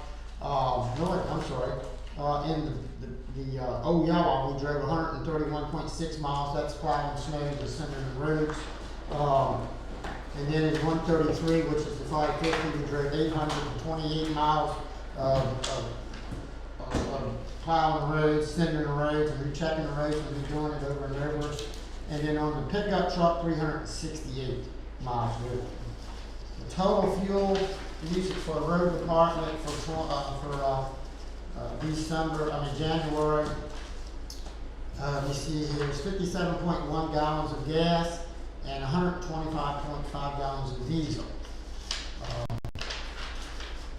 Some of the other things we had going on in the road department is we, right in the process right now of, changing the cutter bar on the 550. Matter of fact, I called today, the cutter bar will be in tomorrow. Of course. I called them, I said, I need it by tomorrow, and they said it'll be here tomorrow, so it's coming down from, what is PA that? Municipal. Yeah, PA Municipal, we're gonna bring it down. US Municipal? US Municipal. That's what I said. Yeah, and I'm gonna install that tomorrow morning. Another thing I was looking into is we have this bridge repair coming up, for 2022. Hopefully it's starting in April or May is my projected timeline to start that. I'm looking at the materials to do some of the work in-house. As I showed Bobby that, not quite sure, it's pretty expensive actually, but I don't know if it's more expensive going that way or going through a subcontractor and let them do it, but we're gonna check into that. We also have the ballast that needs to be placed underneath that bridge. I'm planning on, we was gonna sub that out. I'm planning on doing it in-house if we can. If we bring Ricky back, for the summer, that might be a project that we can put him on and tie him up for about a month, I think. You haven't carried rocks down there. One at a time.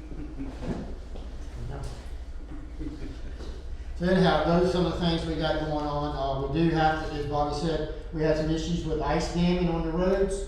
With 5 different residents particularly. We did send the one resident was real bad on Stoltz Road a letter with pictures asking him to address this issue. As I said today, I spoke with Jessica, gave her direction to formulate another letter to go out to 5 different residents and also to attach the township, ordinance that comes in play, which is the driveway ordinance. And now Mr. Lisco has given us, the second-class code numbers that we can also put in there, Jessica, to address those issues. So we are trying to address those issues. I took 2 classes this past month for continuing ed credits to continue the pesticide management, because we spray pesticide occasionally around the building here. Technically, I could spray out along the roadways, but right now we don't have the equipment to do that, so I don't do that. But anyhow, that's a continuing ed thing that has to be maintained every year. You need 6 credits a year to do that. So I took 2 classes over the last 2 weeks. Also started the LTAP training program again. They have the second, what they call Road Scholar 2. I have signed up to take those classes. We have April classes. We have April 6th, 13th, 14th, 15th, 16th, 20th, and 27th. All of these classes are from 8 a.m. to 12 p.m. Classes are speed limit and speed management. That's class 1. Traffic signs and basics. Unpaved and gravel road common maintenance practices. Managing utility cuts. Stormwater facility operations and maintenance. Stop signs and intersection traffic control and safety driving mechanism. And the one today was on curves and along local roads and safety issues dealing with that. And then there's another class in May that I'm scheduled to take.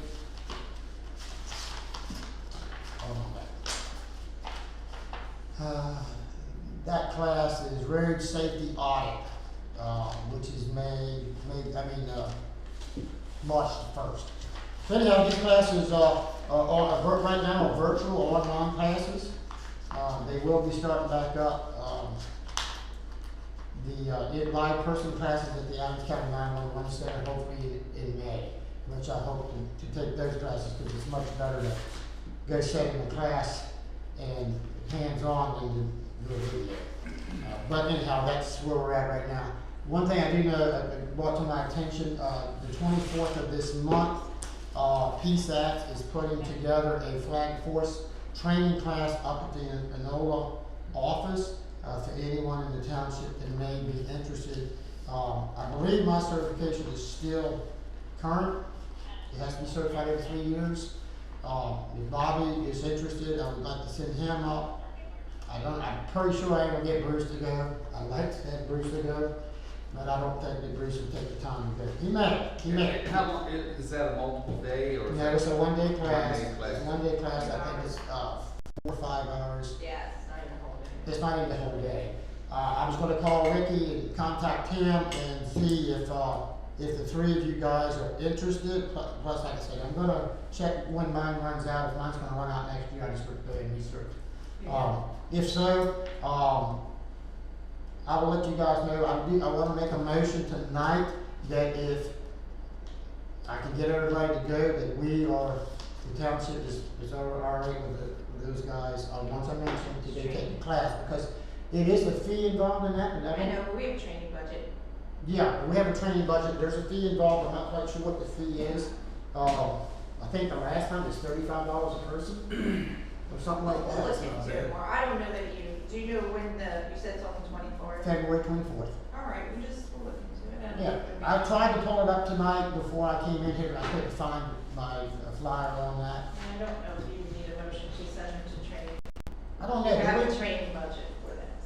We don't need a motion for that now? Won't hurt to do one. You can do it, just, I don't know if a lot of make motions that aren't on the agenda, let's do it.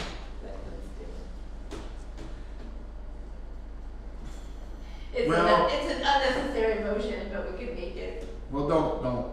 right. When's the training? 24th February. February. Is it February or March? It's gonna be February. less than $100, isn't it? I don't know. It's $35. Yeah, something like I that. mean, you can make a motion to amend the agenda, the reason. I have to amend the agenda anyway because I left something off the planning commission. Oh, all right, we'll make a motion to amend the agenda to include, add flag force training for the road department. Okay. Road department crew. All right, and it will Sullivan second his motion to amend the agenda? I'll second. Thank you. All in favor? Aye. All right, the agenda is now amended. You do have a motion that you wanted to present? And you have to say the reason, and the reason is the solicitor just advised us tonight we should do a motion. Okay, Thank you. so this advises tonight to do the motion. Because we need to do it before the next meeting. Correct. The event takes place on the 24th. All right, so now my motion is that we send the road crew to Flag Force training on February 24th. I'll second. All in favor? Aye.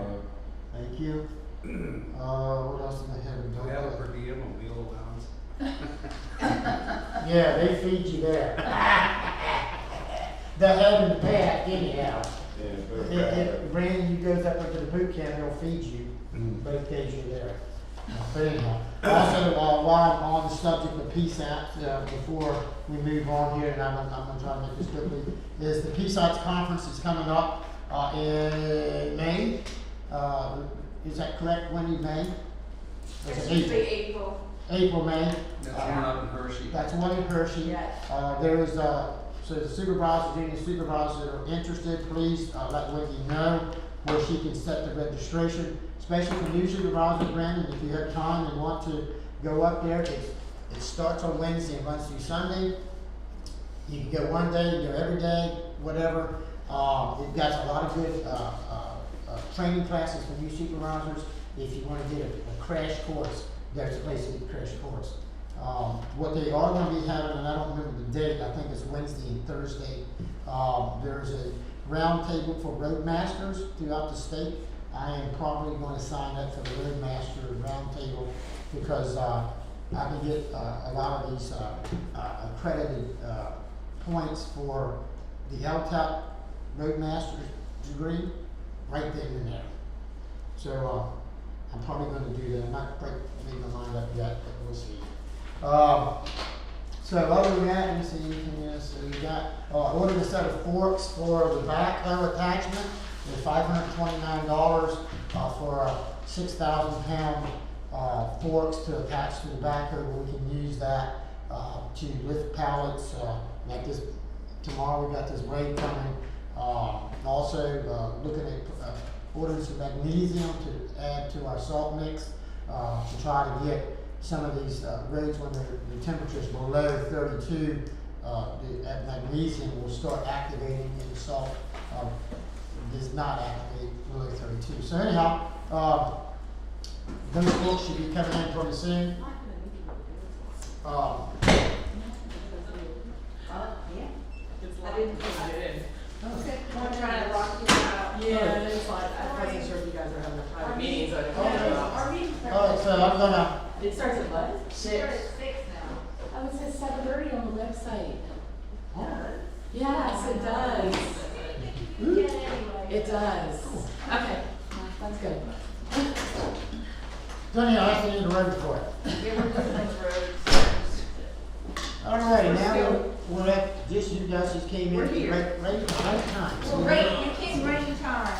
we're on the planning commission. That's what I needed to ask to change the agenda, because I omitted, as part of the Chrome subdivision plan, I neglected to put the non-building waiver on there, it's part of the plan, Ready? so if we could. Yeah, go ahead, Okay, Judy. so the planning commission did meet in January. We held a reorganization meeting and we did not reorganize. So everything is status quo there, except that we have Ms. Flo as an alternate now. The first time, and I'll go based on what's on the township agenda here, okay? So we did consider the plan for approval for the Crum subdivision on Muncher Road, and we recommended conditional approval. We're waiting for Liberty Township notes that Mr. Royer left off the application. So it's conditional based on him putting the rest of those notes on. And we did also, and I did sign the non-building waiver for that. Okay. So do you wanna take these one at a time and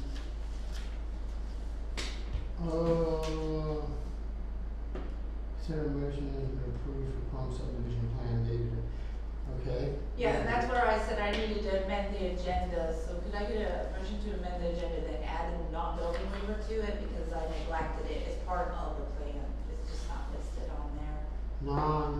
Building waiver, it's another part of the plan that you vote on separately. It's been approved by the SEO, and it has been reviewed and approved by the planning commission.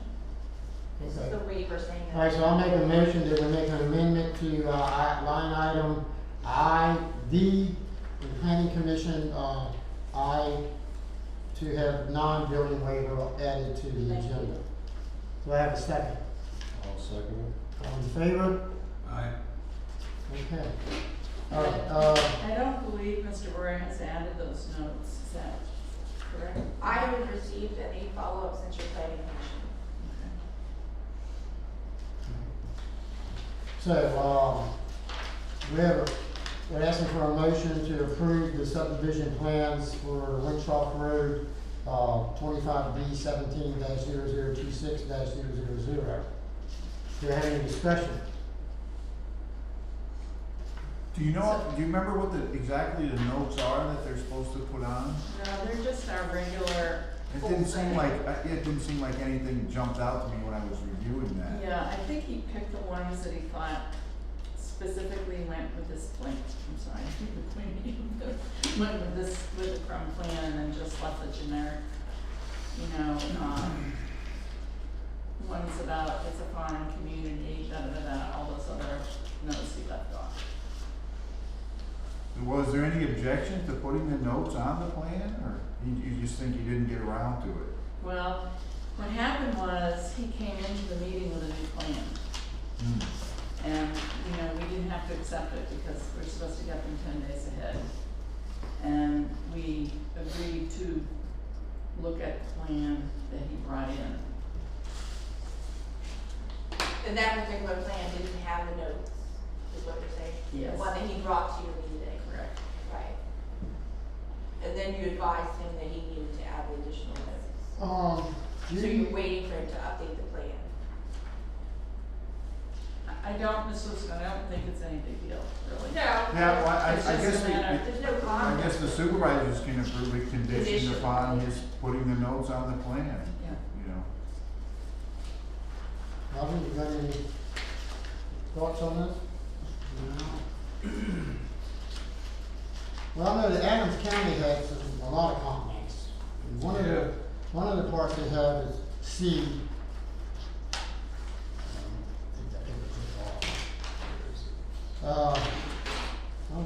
The introductory letter, on the second page, C, implements of lot additions.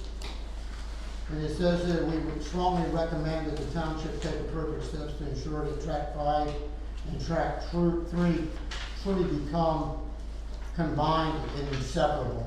Okay, if I can address that. Okay. What happened is that Dominic was unable to attend the meeting, so Brandon was here. And Brandon looked at each of those and said that each of those had been addressed in the new plan. Yes. They have, okay. And that. So they're also saying that they highly recommend that they produce a draft deed that provides a single description for the combined 3 and 5 lots. Was that addressed? I don't remember. Well, that's not in our ordinance. No, that would just be a request. That's not in our That's not ordinance, in so we the can't ordinance. require that, it just says highly recommended. Okay. And I don't know what you want, you gotta tell me what the ordinance, I don't know the ordinance myself. Yeah, no, I looked at the ordinance after I reviewed his comment, that's not in our Okay. ordinance. How about section for subdivision land development ordinance, section 305A, number 4, says section 305A12, the plan does not depict all the adjoining properties of the entire property as required by the section. You understand that? You know what that's? I believe they were on the plan that he brought in that night. Okay. I'm just going over. Yeah.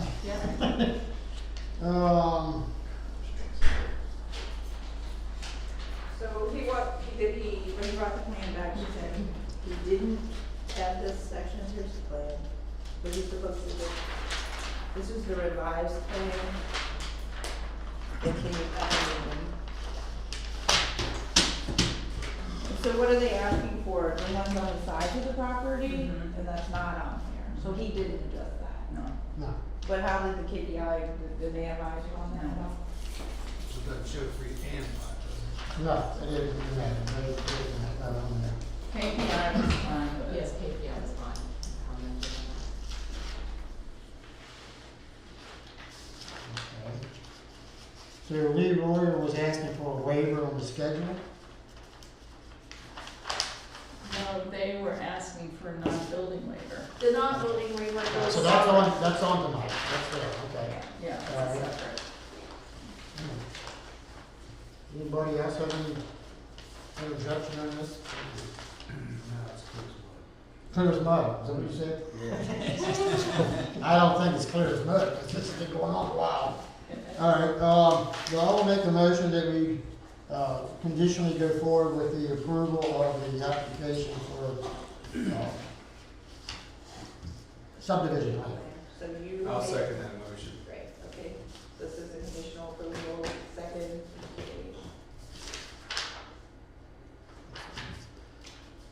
And the conditions are That's what I was- set forth by the planning commission. Yes. Correct.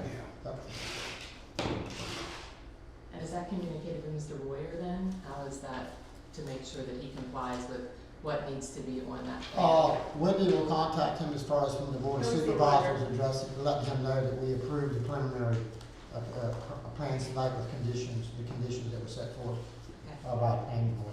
Are these preliminary or are they final plans? These were final. There's a These are final. finals, right? These are final. Yep, final We, plans. did we vote on that? I made a motion, I You second you it. seconded, all in favor? Aye.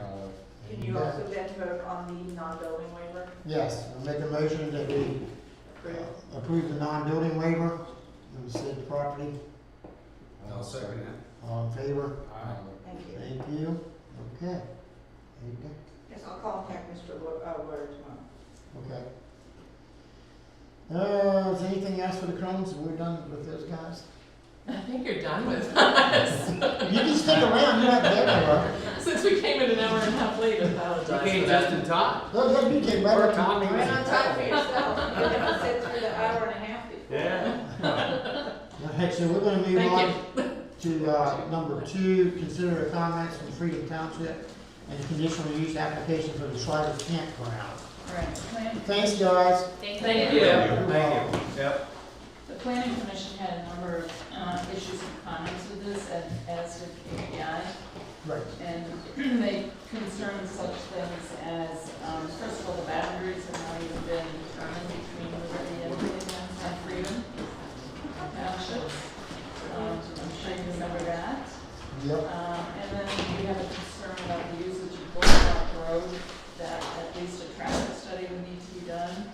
Or they need to somehow show that that road is gonna be a dead end on their side of the property so that there is no access to Bullrock Road. It does, the plan is not specific as to the overlap in the Liberty. There's a concern about garbage collection for each site and the impact on rural community. And septic capability. Right, so there's a number of concerns. Right. Tomorrow night, their planning commission is meeting, and then on the 16th, they're having a public hearing. I would like to recommend that someone, at least one person, if not more, go from Liberty Township to speak at that meeting. That's the public hearing, right? At the The 16th. conditional use hearing. Yeah. Right. And it's been moved to Greenmount Firehouse. Oh, really? Oh, have Yeah, different that and location. their board of supervisors meeting have both moved there. So now it's at Greenmount Fire Department on Okay. Pittsburgh Road. Right. And what's the date on that? Wednesday the 16th. 16th. Is it the 16th at what time? It'll be in the 7. evening, right? 7? If it's their board, did you say that's a board of No, supervisors? this No, is that's, a it's a specific hearing. It's a Oh, okay. conditional use hearing. Sorry. At 6, you saying? No, I don't know. I know the board of supervisors meetings start I at cut out the little newspaper. but- 7. I will verify it and I'll send an email out tomorrow. Okay. Thanks. And did you see that, they do use KPI KPI as well, and I included the review by KPI, yeah, we did do that. They have listed the concerns, I think that they've also expressed at our own plan commission meeting regarding, so they've expressed it to Freedom directly. One of the things that I picked up from the planning board when I was here, and going over this map of the projected campsites and all that stuff. If I'm looking at this correctly, there's 332.82 acres that both sets in Liberty Township and Freedom. Out of that acreage, only 144.8 acres sets in Freedom. Right. So the majority of the land sets in Liberty. There's a 60% in their plan that says they have to have 60% clean and green. Right. They're not gonna reach The that. numbers don't add up. The numbers ain't not gonna add up with all these campsites they got. There's no way they're gonna reach this. Well, they have this recreational amenity area drawn in here, but that's not 60% of the entire project. I mean, if you look at it, here it's here, and this is the entire project. Well, the law states, if I'm correct, that they have to have 60% of that land has to be in the recreational area. Well, where are they getting that from? Us? Well, that's what was, how, are any of the campsites located in Liberty, or are they all in Freedom? This Princeton Law and They're just up against the border. They're right against the border. But they're all in Freedom, but their own thing said they gotta have 60% in land, recreational part. Well, they only got 140 acres. So that only gonna leave them with 90 acres that they can develop. Well, maybe they're trying to use the Liberty Well, that's. part. Well, then Right. they needed to Right. put a conditional use application in every year. We haven't received anything from them. They didn't apply for anything from us. They said it didn't It affect just asks us. us to comment. Yeah, it said, hey, this is happening right beside you. It's kind of when Washington Township says, hey, we're doing stuff, you care. That's how we were notified. No one put in an application to us. Yeah, if they're gonna use some of the land in Liberty, they should submit the plans for Liberty, but I. They have not. Yeah, you can go to the hearing and ask them that question. That is definitely, Would- someone needs to go to the hearing. Yeah. So there's a hearing tomorrow night, or It's there's, a planning the commission meeting. planning commission meeting is tomorrow night at 7 o'clock at the Green Mountain Fire Hall. Really? That's at the Green Mountain also. Yes, Because they're expecting a big turnout. Yes. There's a group called Preserve Rural Freedom Township on Facebook, and I think they're, Objecting to it. yeah. They're the same ones that objected to the casino, didn't they? I don't know. Well, let me just tell you this, with conditional uses, the supervisors, they're kind of, unique uses. With those types of uses, the supervisors have the right to impose reasonable conditions on the application, whatever that may be. You know, you mentioned something about a traffic study, you know, that could be a condition that they impose, that a traffic study be done. Garbage, you know, impact on community, I mean, you know, they have the right to impose reasonable conditions, so. And it doesn't, it's one situation where they don't have to be in the ordinance if it's a conditional use. Like tonight with Crum, since that wasn't in our ordinance about the deed, we can't require it, but with conditional uses, you can attach reasonable conditions outside of what's in Freedom's ordinance. So And just- they asked for comments from Liberty Township. I was going to write them up, but last Friday, I was really been tied up with Bart, taking places, and so I called Winnie and I said, I just can't get these. We'll just have someone go in person, I told you that. If you get to me before that meeting, we can draft something over the phone or, so that you have notes, and then we'll send somebody out. But my other concern was, their other plan is not even approved yet. The subdivision where they cut it into two parcels, Right. it's sitting out there. They keep extending it, that it's not approved Not approved by, by us By us. or Freedom. Or Freedom. Remember when they came well, in? that, there's that boundary line Boundary issue. issue. Yes, Right. that has because to they be- have not approved that plan yet. So if they're still disputing the boundary line, so how do we even know what boundary proposed boundary line that we haven't approved, or they corrected the boundary line? So where are these campsites? Are they sitting in what is the tax recognized boundary line, or the, Yeah, see, I we don't- don't know, so I don't, there's a lot of questions with this application. And Freedom is, I spoke with, Zach over there, and they're working on it too, and they're like, yeah, that's an issue with them as well. They haven't approved the original plan that they put into subdividing. Who's Zach? Zach Goulden, he's the manager at Freedom. Oh, okay. Is Linus Fenical there? Yes, he's their solicitor. Well, Linus He's has been, listed on that KPI form, which is in your packet. yeah, Linus has been around a long time, so. So he's they done- have a lot of concerns. Yeah, he's done a lot of municipal work, so he, Yeah, I think that they were going, and Zach and I talked, and perhaps when it comes up again, if they're gonna expire, because we gave them an extension to make the correction, we could eventually just deny the plan. Okay. Instead of letting them continue and not resolve the issue. So you have a list of the comments that we want to take that there be. No, I don't, because I have to talk to Judy about it. I mean, right now, all you have is there with KPI, who is also our engineer, speaking on their behalf. You have the comments from KPI, but I don't have the comments from the planning commission. Okay. As Judy stated, there was no opportunity for her to get those tweets at the meeting. But we'll try to, We'll get everything together before the before the hearing, other meeting, initial whether hearing, it's and then just we'll. some brief notes she can give me over the phone. That way we'll make sure we have it. Okay. Okay, Let's see. so if we could take the hangar application, it's all the rest of the notes have to do with the hangar. Right. First of all, we would support the request for an extension. I think it runs up today or tomorrow. Right. Yes, they are requesting an extension. Yeah, that's considered, land development plan, let me see.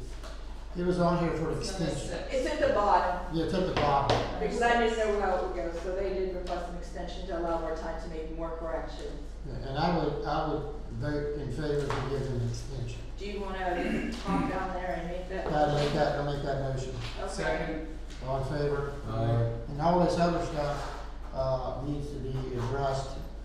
Do we wanna do that now, or we wanna wait and do that Well, at another time? I'd like to, the planning commission is pretty strongly in favor, very strongly in favor of, what's his first name? I know. Tom? Are you talking about Thomas?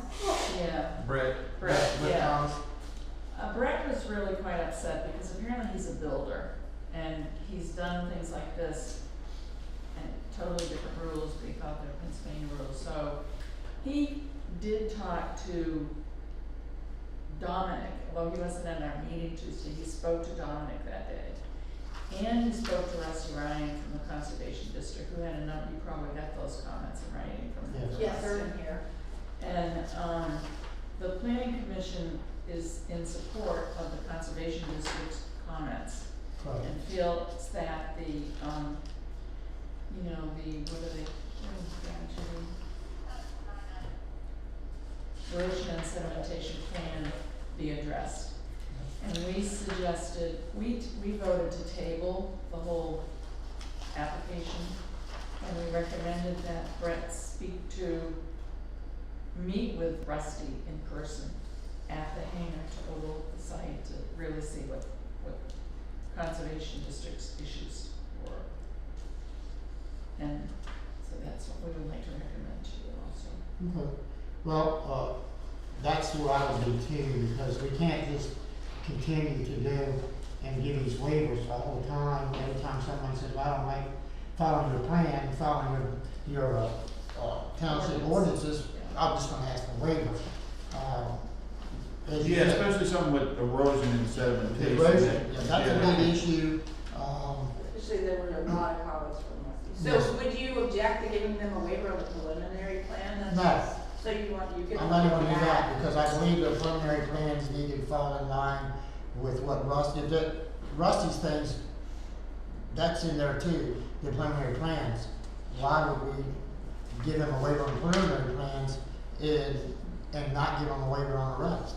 So if you don't, then they have to resubmit a final plan after this plan is approved? Yeah. There's a So preliminary. they'll have to do it again? Yeah. Well, not, Well- it'll be, the preliminary plan will be approved, and if there's conditions, the conditions will have to be satisfied by the time they file the final. Final plans. But the preliminary plan could be approved, if there are no conditions, they could file the final the next day, and it would be the same as the preliminary. But the problem we have is, if we just waive the preliminary, then these things that Rusty has on here is not even addressed on the preliminary. They can address those on the preliminary before they file the finals. Well, that's what Judy was trying to do. Correct. Get them two together and Right. actually physically see the site.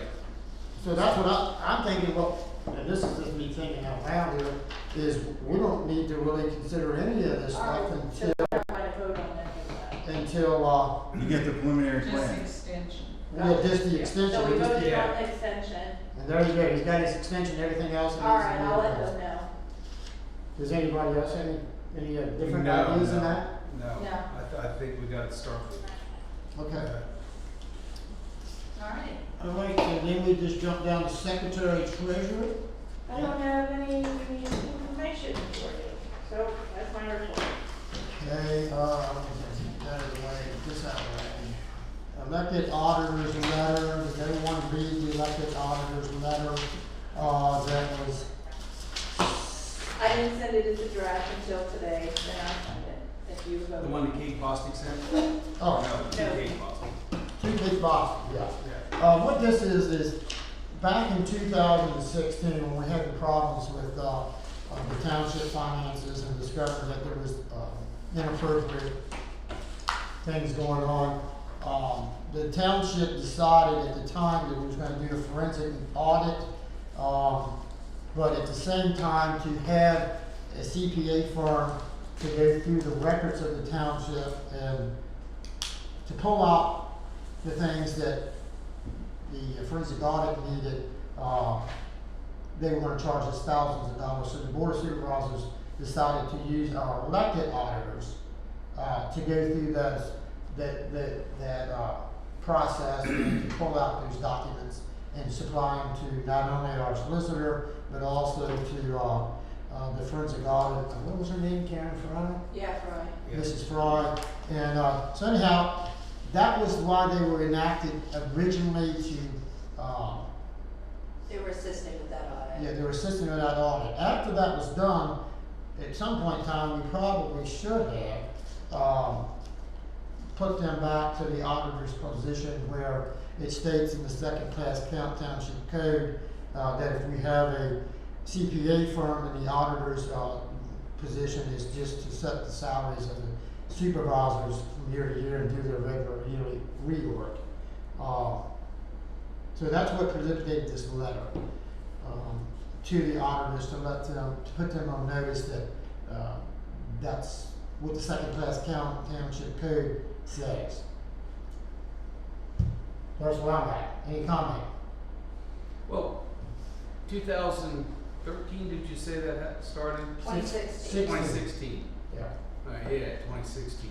17, 18. We always had a board of, 19? Did that go over to 19?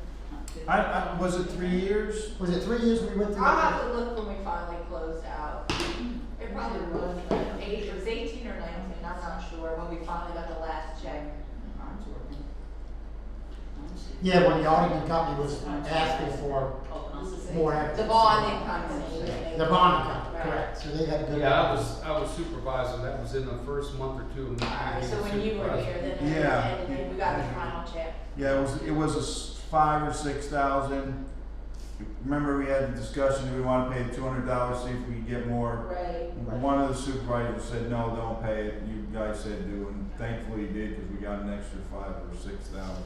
So Yeah, that's exactly right. that was the last one, that might have been in 2020, Okay. yeah. Yeah, so- Yeah, the check received probably 2020. So the auditors, that we've always had a board of our elected auditors. No, we have not. We had, No. When I started here in when I became a supervisor in 2016, they did not have, they only had one auditor. The other, no, that was it, they had one auditor. And then they were brought up, to be aware that you're supposed to have 3 auditors, and you're required to have 3 auditors because I was a working supervisor, so they had to set my salary. So that's what implemented getting 2 more auditors. Up until that point in time, we only had 1 for years. It's kind of Where's an all alarm that? system. There you go, that's on that, sorry. Well, we can't supersede the code, township code, yes? No, I mean, he's citing to the code, so. Right, yeah. You've already talked to the auditors, they know this is coming. I did, I spoke with the auditors, they were in this last week, and I did, speak to the auditors, especially to the chairman, and let her know, because I didn't want her to be caught off guard that we were gonna take action on this Yeah, tonight. right. And, I explained to her why, and she didn't want to make any other comments to me on that, other than, oh, okay, we wasn't aware of that, so. Anyhow, that's what this is about tonight, is, putting them on notice that we do have a CPA firm, and we no longer need them to come in quarterly. They were and coming in monthly. coming in monthly and doing, reconciliations and stuff like that. We have people in place, Jessica's in place now to do that, she's also, and that satisfies, when we put Jessica in that position she's in, that satisfied our CPA firm with the separation of duties for Whitney, that now Jessica's there and also myself. We put in some checklists in there to satisfy that, so. Mr. Arnold, Yes. how is the community notified when they meet?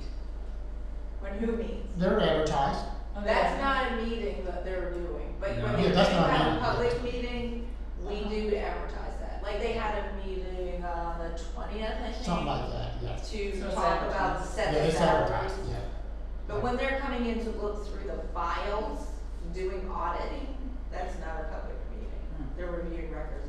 And they were coming individually. And then every once in a while, they would all 3 be here. That's a different story, like I said. So if the board is considering, voting on this letter to send to them, is that where we are? Yes. Yes, and I'll make a motion that we send a letter. Thank you. I'll second it. All in favor? Aye. Thank you.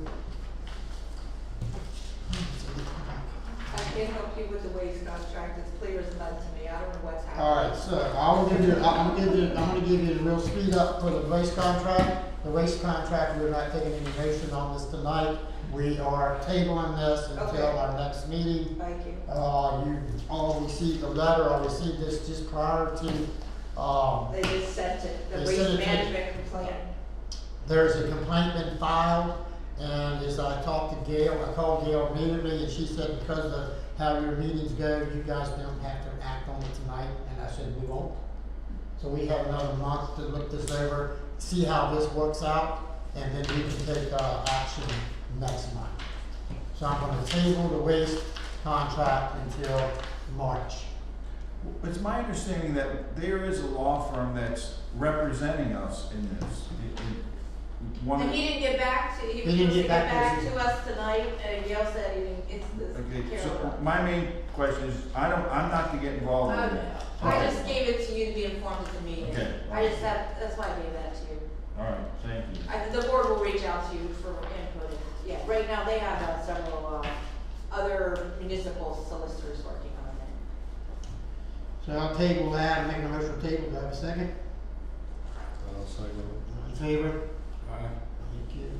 I will be reaching out to Mr. Matthews, probably later on this week to see if they want to reschedule another meeting prior to, our March meeting.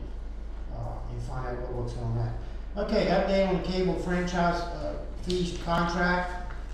I don't have an update. I don't have an update either. Nothing, okay, no updates. That's the update. Right about that, that's good. All right, so public comment on new business, of course, our comment, if you would like to comment, our comment line is 832-831-2424 with the conference ID number 280672. Is anybody on for public comment? Going once? Going twice? Anybody there? Closed out. Thank you very much. Consider a motion to adopt resolution 2022-XX authorizing paid leave for employees who are not unable. Well, you better figure out What? Both of those resolutions were in there, so is it the one that Mr. Lisco has proposed? Is that what we're doing? Mr. Lisco proposed to revise the, Yeah, what's the other one? There's two sheets. they're all just, One's 2 pages and one's one. we just got that, today or yesterday, so. Only got one. No, it's on the back, there's another page there. There's 3 pages. There's 3 pages there. People in there. The first 2 are the one, that one and that one. Oh, And then the last page is a different one. Just be clear what you're making. has everybody had an opportunity to read over, the resolutions that Mr. Lisco, I did talk to Mr. Lisco about, the resolution that he made some adjustments to the one that Wendy had sent him, and what he did is he, reached out to other townships that had the same, concern about their employees and, the COVID relief money and how it's, allocated. And, from my understanding of talking to Mr. Lisco, this was actually done by a labor attorney Yes, for another township. for another township, so they spent the money. Yours is a short one? No, mine is the longer one, mine's the 2-page one. Sorry about that. So, But the labor attorney prepared that one, the 2-page one. You know, I just made the changes where it said that township, I changed it to Liberty, and, Yeah. pretty much that was about it. right. So, we have 2 of them in front of you here. Mr. Lisco, of course, is recommending that we use 12A, because it covers the basis for eligibility, the hours, and also 2/3 of your pay, up to $200 a day. Employees are eligible for 12 weeks at 480 hours. So it goes pretty more in depth than the other one we had. The other one was just straight out, just some of the, I think what Mr. Lisco did too, and what Wendy did, Wendy spent some time looking over the provisions of the act itself and drafted this up, and Mr. Lisco did the same, well, did the same. Yeah, I But mean, they that added- language is right from the act. Yeah, they actually took this language right straight out of the act, so we have to decide which one we wanna use. And you can only use the ARP funds that we're getting for any time that was paid of March 23rd of 2020. Right. 2020. And so that's why the resolution's only effective from that day forward, but I don't think we have anyone off. Not Right. Yes, we did in the police department.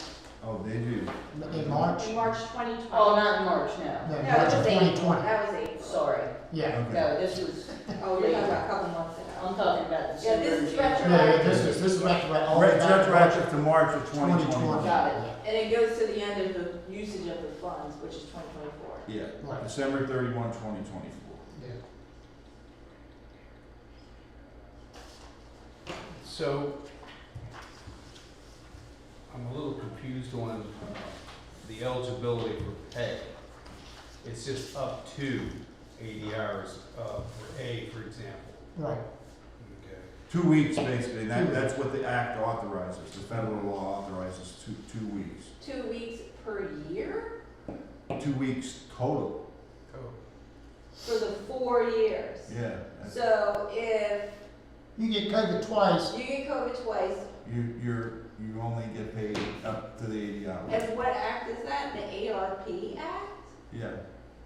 The first act that was passed in the law that Oh, the one initially, that I had actually referenced when I Yeah. was first. now that law has actually terminated. So you- That one's over, that's why I said that one's terminated, it's no longer valid. But you can still continue it if you I want to. understand. You can continue the benefits provided under that act. But you can only use the ARP funds for it, provided that the COVID leave was after March 23rd, 2021. Right. Yes. because Well, that's what's the new protocol? Is there new? There wasn't any new protocol after that act. was No, passed. and the, Oh, okay. yeah, and, yeah. I thought maybe they replaced it. I mean, some people were like, they won't even give you funds unless you had a vaccination. People are making up their own Oh, at really? this point.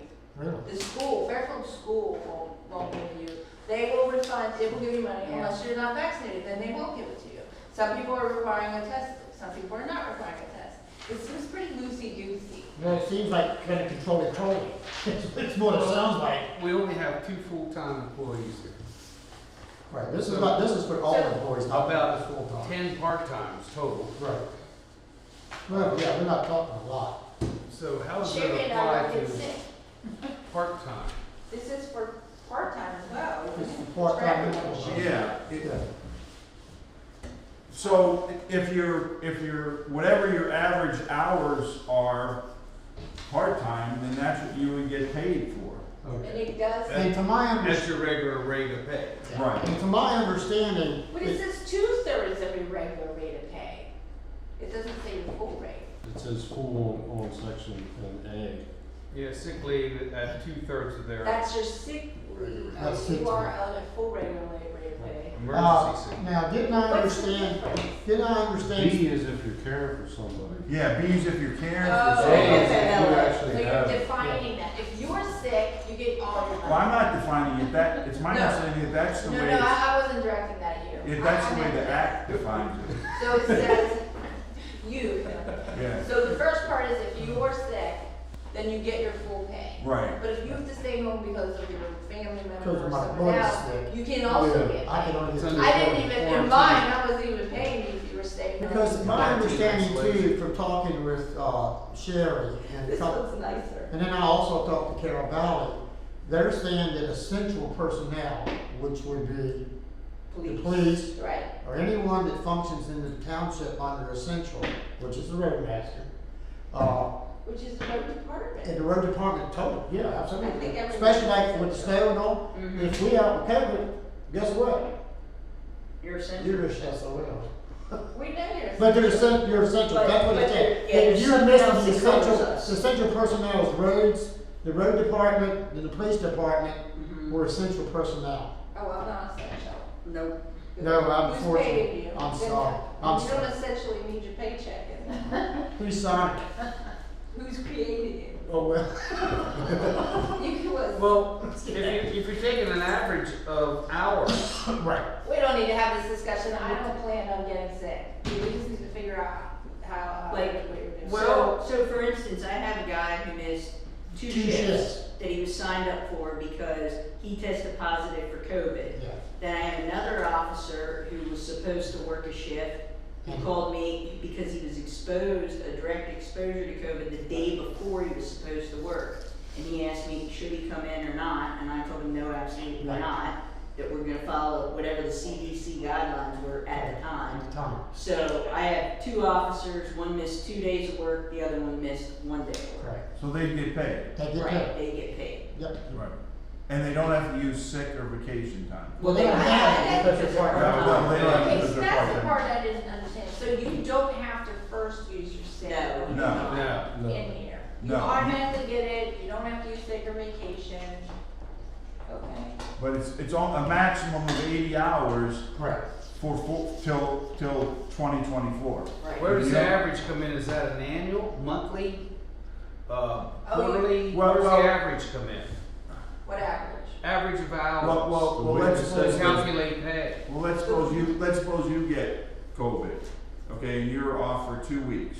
Yeah. And your average for the last 6 months or whatever. Well, our average It in our says- book is 12 weeks. We take your My last- Alright, well, whatever, 12 We weeks, have a whatever. policy. I forgot it was 12 weeks. Okay. So whatever, so if your average is 3 hours a day, then you would get paid 3 hours a day for 2 weeks.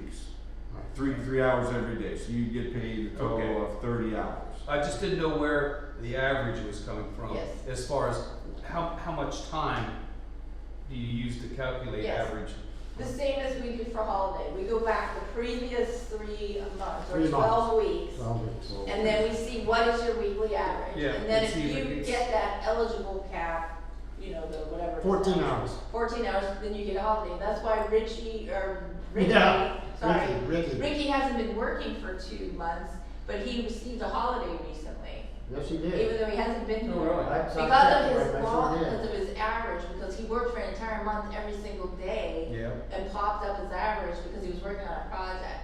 So he got a holiday. He did. Okay. But I mean, Okay, I just was wondering No, so- what the parameters were for time. your average rate for the past 12 weeks, Okay, the previous 12 weeks. same as we calculate hourly. Exactly. So Okay. That's all. So, let me just clarify that, cause I'm a little confused now. I know that's hard to believe, but, so, the guys that I had, are they gonna get paid because they missed work? One for 2 days and one for. Yes. Yes. But we'll pay them, we'll go back and see how many, what was Chris's or whomever's average the previous 12 weeks? Oh, he was working 35 hours a week, so he's gonna get paid 35 for those 2 weeks. Oh, over this. But it's not for 2 weeks, It's only for for 2 one, days. it's It's for 2 one days. day or 2 days. Well, then it'll be that day. Okay, alright, now I get it, never mind. That's Sorry. one day. Question, I got it. It's daily average, we'll figure it out, 12 weeks I average. work part-time here, and I have a full-time job. Who's full-time on that? I can't tell you, it's top secret. I told you they'd kill you. So, This only applies to your. where I work full-time, I got COVID money because I did have COVID, and they have provisions in there for pay, whatever they were, where I work full-time. Does that entitle, that person to receive COVID pay as a part-time This working is here? for, I thought it was for when you were scheduled, is it not clear in here? So you have to be scheduled to work? Like if if he would call down and say, hey, I have COVID, we wouldn't be paying We him wouldn't because pay he's him. not scheduled to work. Yeah, It's that's the right. same with the part-timers, if someone's off, like if Craig Hartley gets COVID. Okay, so it's based on whether you're You're scheduled. scheduled or Right. not. If you Okay. weren't scheduled to come in anyway, Right. does that need to be clarified on here something? No, I don't think it does. I think, no. Yeah, if you weren't scheduled to work, Then you're not That's the missing. answer. then you're not missing work, right? Yeah. That's the answer. Right. Okay. I just didn't know if you could kind of, it's almost like double dipping. Yeah, you couldn't be scheduled to work at 2 different places. Right, and because that question was up with Officer Reason, because he works full-time for, Carroll County, but he works part-time here. But Well, he was missing his He schedule. missed his days. scheduled time here because of COVID. Yeah. So he's entitled to be paid For those days. according to the act, he's Okay. scheduled to be paid. Got it. Because that is wages that he would have earned if he hadn't come in. Does he work full-time for Carroll County too? As a dispatcher. Yeah, Oh, okay. that's the dispatch. He's a central employee there too. Yeah, if he was only scheduled to work 2 days that week and he had to be out for the whole week, we don't pay him the whole week, we pay We're him just 2 paying days. the days. I understand. Yeah. I got Okay, it. so. I got it. All right, so the next thing here, we can get out of here. Right, because that camera's gonna turn off automatically. If we're gonna get out of here, do we want this one to Mr. Lisco, which I have no problem with? That's all right. It's all fair. I'm gonna make a motion then that we go with the one that Lisco had, made Got a draft labor up, draft on it. out of, Draft it. the other township, and that we go with that one. Does anyone have any other, discussions on that?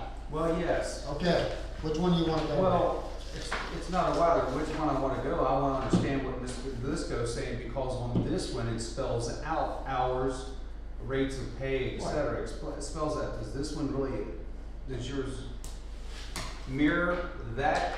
Well, The hour one is. The hour one is. I'm sorry, I got it back. Yeah, that's the one I'm I was making. hoping you were the short one. No, I was hoping you were the short one. No, he's the I'm long one. Yes, I got it. And that's the one I'm making a motion on. It's the I'll long one. second your motion. All in favor? Aye. Oh boy. One other thing that we have to deal with here tonight, and we can get out of here, fellas. So we have to unappoint the appointment. Yeah, we gotta unappoint, the zoning hearing board attorney to the planning board. He's not the attorney of the planning board, so I will make a motion that we unappoint, what's his name? Harold Eastman. Harold Eastman from the planning board solicitor. Zoning hearing board. Zoning. No, hearing. no, Well, we're we taking him actually off, accidentally, no, we're taking him off of your board. you know, Oh, okay. accidentally did Yeah. that. Oh, We're we doing would this. call them if I know them. Yeah, so we're removing Mr. Eastman from the planning board. That's my motion. All right. Do I have a second? Second. All in favor? Aye. Aye. My next motion is to appoint Mr. Lisco as the zoning board. No, Bonnie. Planning. solicitor. Do I have a second? Second. All in favor? Aye. Aye. Great. Hey, the next thing is I make a motion for adjournment. Second. All in favor? Yeah, sure you wanna do that, huh? Can you imagine if we started at 7? Oh, that would have been there all night. Yes. So I even tried to say was going out here about Sunday, but hey, that didn't happen here. Well, we had a lot of stuff to cover. Yeah, and they took up about 45 minutes. They did take up about 45 minutes. John. RJ Hall. RJ Hall. Yeah. And Mr. Sanders was. That was entertaining. Close second. That was at least that wasn't boring. Nothing like a whole. Sign all these, Ricky? I signed all of it. You did sign this. I don't. You need to sign this part. What you Just do, this part. yeah, what you do is you look at the bill, Yeah. okay, and say, okay, I'll do that, and you sign that, and you sign check. Because there's already two Yeah. signatures. Yeah, that's Three. Don't you go out there next to Look, I got that signature about 10 minutes before 6. I was sitting with my computer. Okay, I'll go out there next week. Oh, yeah, I'll yeah, be down there. Yeah.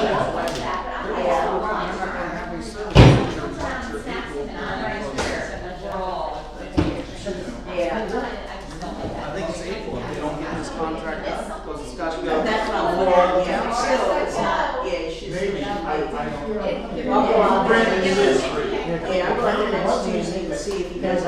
If he does it next Tuesday, that means he doesn't get it. Yeah, they're gonna be in the driver's seat. Thanks for asking They about were that. right there in the driver's Let me know when you get the mine. You weren't here when Mr. Barlow implemented this. Okay, she was Tuesday, got there. No, I don't remember. Do you wanna look at this? No, I believe you. I know you do. Then we give us one copy. I'm just like, oh, you guys are gonna be real sorry. What threw me off and what threw him off is the original line. Oh, yeah, you just signed the Get bottom. her evaluation. Like the ball or the- Yeah, the one Wednesday, a couple times she picked the ball up. They don't care. So when she was walking in, the guy who. Well, there's another one, there only has one line, I'm Do wrong. these need They signed looked too? at me, I Yes. said, They need to sign that. Not that, you already signed it. You signed yours? No, I just signed it. wow. You signed his? And then they told her that her And it's on and the then plate. was at That's what happened, so he wasn't signing because he thought they were already And signed. then he signs those, when they discharged her. because I won't sign So it's it. up to her. Well, he's gotta sign this one, right? I can't sign What the other. is it? No. Yeah, 'cause I know it's not you guys are hot. Yeah, I would recommend, this is me, this is me. Yeah, we'll see. I would sign any checks that they have. Yeah, and she's not Here. taking many pain pills now So, that she's going every I would day. advise you to do the same, because if anybody comes in and says you're signing your She took one check, Friday, then then you sit there. It's easier just to have one of the other supervisors. Thanks for pulling that, Wendy. And today before PT. Other than that, she's not taking any oxy or whatever they was.